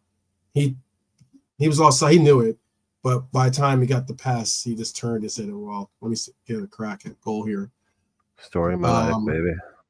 Yeah. So with Marion's 100 and with Brian, the Irishman's 100. I just want to make sure we have that on. Yeah, value my life over here, you know. Indeed. Yeah. Apparently they have cocoa. They have cocoa. So I have it. Yeah. Robert, everyone in the chat, we know Marianne's in the building. Don't test the Queen. She is. Queen Bernie and Queen Marianne. Yeah. Yeah, you bumped up to move fast. How about for Kwanzaa? Last but not least, Kwanzaa's the last person we had on the books. Let's go. Irishman went first last time. Volante. What would you like to put for Kwanzaa and his re-emergence or actual his reintroduction? I should say, is a better word. To the lineup. Or to the pitch for us, really, because he's not played in many games, other than League Cup games. He's not played a Premier League game, I think, since Ipswich. Oh yeah, since he got the old heave-ho at halftime. That's been it. Yeah. And I did like the fact that he was played. I said he's played right back once before too, so I wasn't when he got moved out to be on that right side. I wasn't super surprised. I was actually calling that when we were tackle. But what was your rating for him, Nolate? Yeah, no, Kwanzaa, like I said, the surprise right back, but he done well, man. I mean, the last game we saw was Brighton when he's taken off. You know, he had a solid game, 2 mistakes. Yeah, he done well, man. He even attacked when he did push up to support the front, and he done well against Doku as well. Got a couple of challenges, won the ball. Yeah, well done, Kwanzaa, man. After what's been through and been out for a while. Yeah, man, 75 as well. Okay. Brian? Oh yeah, great. I mean, Nolante saying surprised, but I think Nolante he'll agree when I say it wasn't a surprise. We knew at the start of the game that Trent couldn't do 90, so we knew somebody was going to have to play right back for a while, whether it was Gomez, whether it was Kwanzaa, and I did not want to break up that centre half partnership. So to bring him on, especially in the middle of a game, they were in a rhythm together. You don't want to just shove Joey out right. All of a sudden, Jarrell's in the middle, and those 5 minutes of indecision or people trying to find their place could cost you a goal. So it was a brave decision to put him out right. Yeah, it just worked. And he didn't just do the whole sitting there. He tried to attack. He got an opportunity. I think we remember he went down the wing. You know, he didn't just sit there. So, yeah, top marks for coming on and dealing with a big threat in Doku. And not just sitting there. He tried to get forward. So what can you give him? What 10? What did he get? 20 minutes? 10?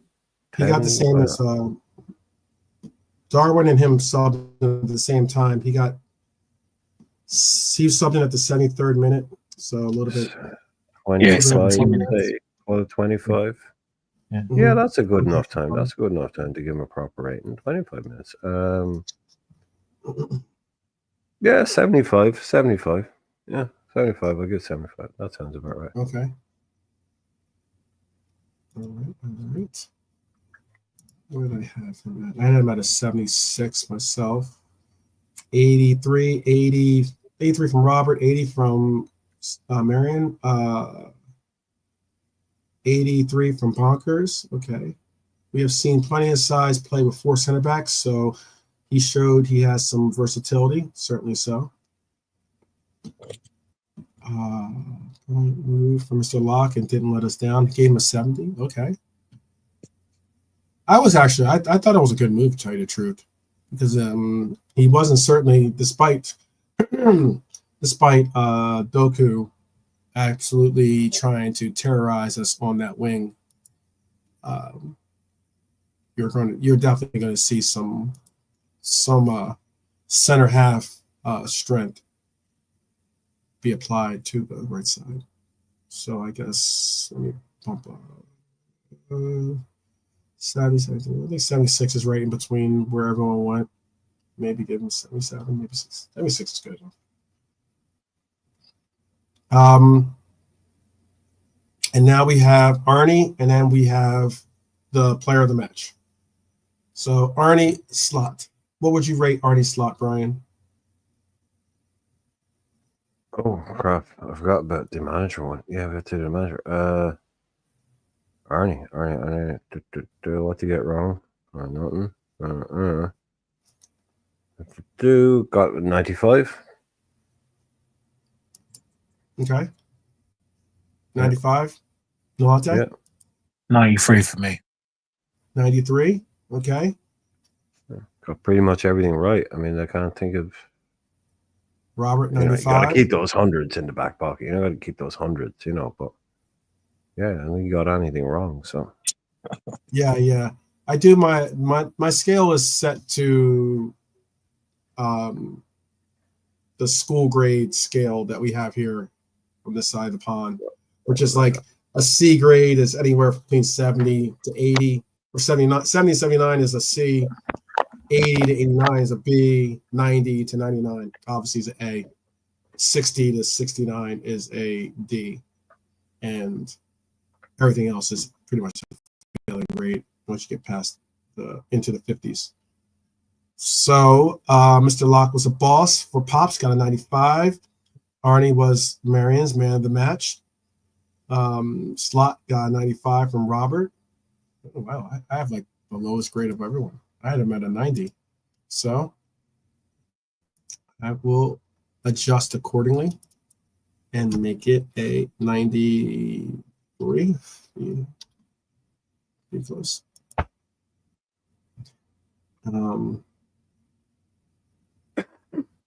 Okay.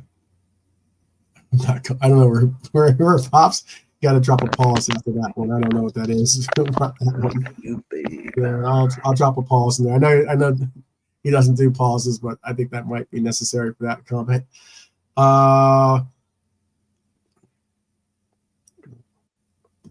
What did Slot do that I didn't agree with?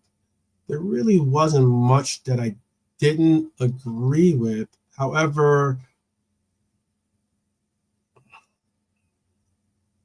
I thought I personally would have probably subbed out McAllister or even Gravenberg at some point and brought in Endo just to provide some type of rest for some of those players in the minutes. That's Fair enough. that was the only slight reason of why it's not a big deduction or anything like that.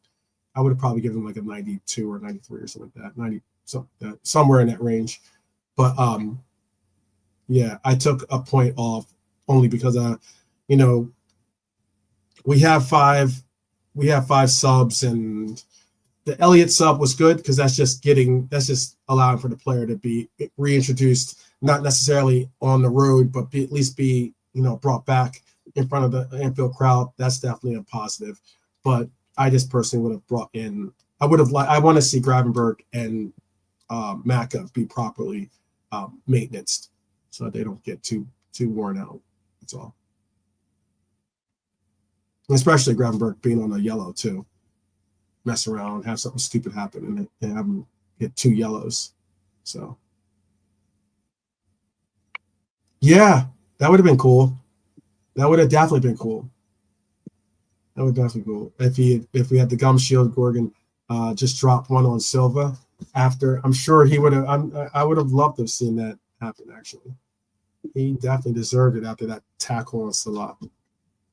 Who's your man of the match? I saw Marion's was Mr. Slot. Who was your man of the match? Brian, who was your man of the match? I've been told to say Darwin Núñez or I'll never see Coco again. There you go. There you go. Oh, that's a tough one. That's a tough one. Just Brian's bet to be safe than sorry. Mm-hmm. Yeah, but no, he's actually that I didn't know bad. Coco was a Darwin fan. That's cool. Big up to Coco. No, I would say the old man of the match. The old man of the match there, yes. They're all fantastic. Though I like them. It's something I like to bring up, and Pops is a veteran of the Day Trippers, and he'll remember that me and him actually had this conversation so many times where they would do the after show reaction, and the man of the match question would come up, and in the perfect top team, it was like you could pick 6 or 7 people. Yeah, Every week you could pick 6 or 7 people, Mm-hmm. and that was perfect. I loved that. It was like you'd pick the guy who got the extra goals or whatever, but you could pick this guy, this guy, this guy, this guy, this guy, and everybody like, yeah, bang on, shot, perfect shout. I love a team like that where you can have basically the team was man of the match, but obviously you got to pick out a thing, and that's what I can see this team kind of becoming a lot of that. But just because of, like I said, those keepy uppies, it's got to be Mo. I mean, yeah, it's got to be Mo. One shot for Mo. Okay. I see Philip said VVD. Nolante, who's your pick? Pops, you got to pick one, though. Yeah, you got to pick one because we got 2 now for VVD. Bonkers has VVD. Oh, someone Pops would is gonna laugh at this. Said some will say I'm biased, but let me think. Who could she possibly be? There we go. We move. Well, you already said no. Okay. You already said Joey. You thought Joey had a better job. Okay. Yeah. Does that make sense? No, you say I respect it. I respect it. Yeah. I thought Mo was going to be a runaway with this, considering he got in Pops' mind the all-important penalty goal, and my mind too as well. Got an important goal from the previous spot. Oh my God. Blanks, but shots.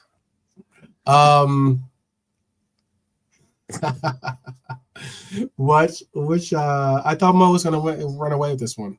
I didn't expect Virgil to. Careful there. I'll put the link in the chat. Careful there. I'll put the link in the chat, and Pops will come in. There you go. But Virgil definitely. Virgil definitely got a lot of love. And that is well warranted because he is our captain, someone that is obviously very good. Possibly, I mean, even though Mo did get the goal and the assists, like I said, from the penalty spot, it's still noted that Virgil was appreciated despite not having to take that penalty. He missed the last time. Well, not having to take. Oh, I mean, imagine, the pressure. It was a good bounce back for Mo because he needed that. There was someone, and we won't name names. Well, at least I won't, Trap Joe. But they said last week, do you think that missing that pen will affect Mo's confidence against Manchester City? At the time, I was like, nah, bro. I think right now, yeah. Did you think he looked... I think his confidence looked like it was a bit short there when he was juggling the ball around the penalty area. No, man. That guy does not lack anything like that. One penalty miss, he's like, oh, cool, okay. I'm probably not going to miss again for the next 30. Yeah. He is someone that is often going to be... I like his approach to the game, which is really cool. Which is like, I know we spoke on it before, but I do like his approach to the game where he mentioned it in that round table rather than get down and melancholy for either your own play or the play that's being conducted around you. Be positive about it and continue to try to uplift because everyone's got their eyes on you. You know, you're one of the flagship players for us. So big up, big up, big up. Drive safe, Pops, for sure. And yeah. Take care, So Pops. it is big up, Pops. going to be Bless. Okay. whoops. Walk with Jesus. Oops, let me see. Man of the match is our captain, people. Man of the match is our captain, Virgil van Dijk. Shout out to our captain for keeping and holding down the fort, making sure that we got through this, and we continue to march on, people. We continue to march on. So big up to him. And that brings us to the end of today's ratings and today's show as well. We're going to have a show tomorrow. Obviously, we're going to bring up some of those comments I said earlier about some of these players that are on the radar of Liverpool. And also, we're going to talk about, obviously, we have a game coming up and about some of the new updates that we have on the players that can be available for us tomorrow. Should be a good, fun show. Hopefully, you'll be with us, and we will certainly be ready for you when you are. So let me bring in Brian's final thoughts on today. Brian, what would you like to say? What would you like to say? Oh, just as per usual, thank you everybody who was here. Thanks for being here, and see you all again tomorrow. Take care of everybody. Take care of yourselves. So see you soon. Okay. And Nolante, what would you like to say? Oh, once again, ladies and gentlemen, we gravy. Gravy. Thank you for this episode. God bless you all. Keep on liking, keep on subscribing. Hopefully, bit by bit, this channel will grow. And big up to obviously most of the hosts that are also man with the master plan, aka Rakim, aka 12 Man. And Brian, as always, the fine Irishman. If you want to get in the debate, don't mess. Brian will go all the way. And like and subscribe both channels. 12 rounds. 12 rounds. Indeed, 12 rounds indeed. Brian, he's very durable with these debates. Unless it's a certain someone, but we won't mention the two names. Yeah. But we all have our kryptonite. We all have our kryptonite. Yes, as Superman did. But what I will say is, I'll just end it with this chat. Liverpool, top of the league. Liverpool, all the rival fans hate to see. Liverpool, we are the best. Liverpool, no one in the Premier League can contest. And on that note, ladies and gentlemen, bon voyage, arrivederci, sayonara, good night, God bless from me. We'll see you again tomorrow. Yes. Very, very well put. I know some people were going back and forth with some of my answers, saying maybe I was trying to give a safe answer, but I definitely think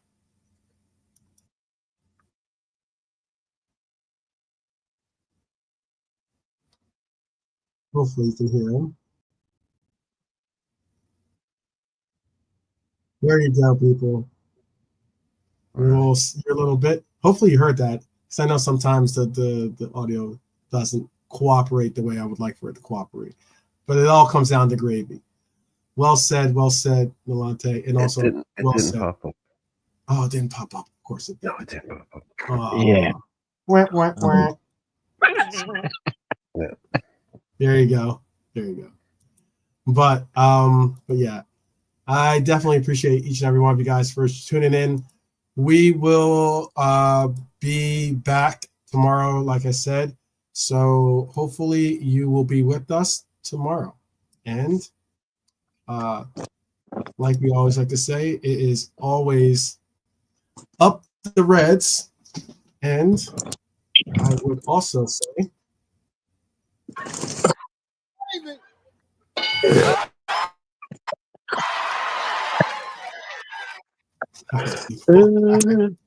Hopefully that one worked. All right, people. We will see you tomorrow. Definitely stay safe and definitely continue to be blessed. And we will talk to you tomorrow. Up the Reds and talk to you then. Bye-bye.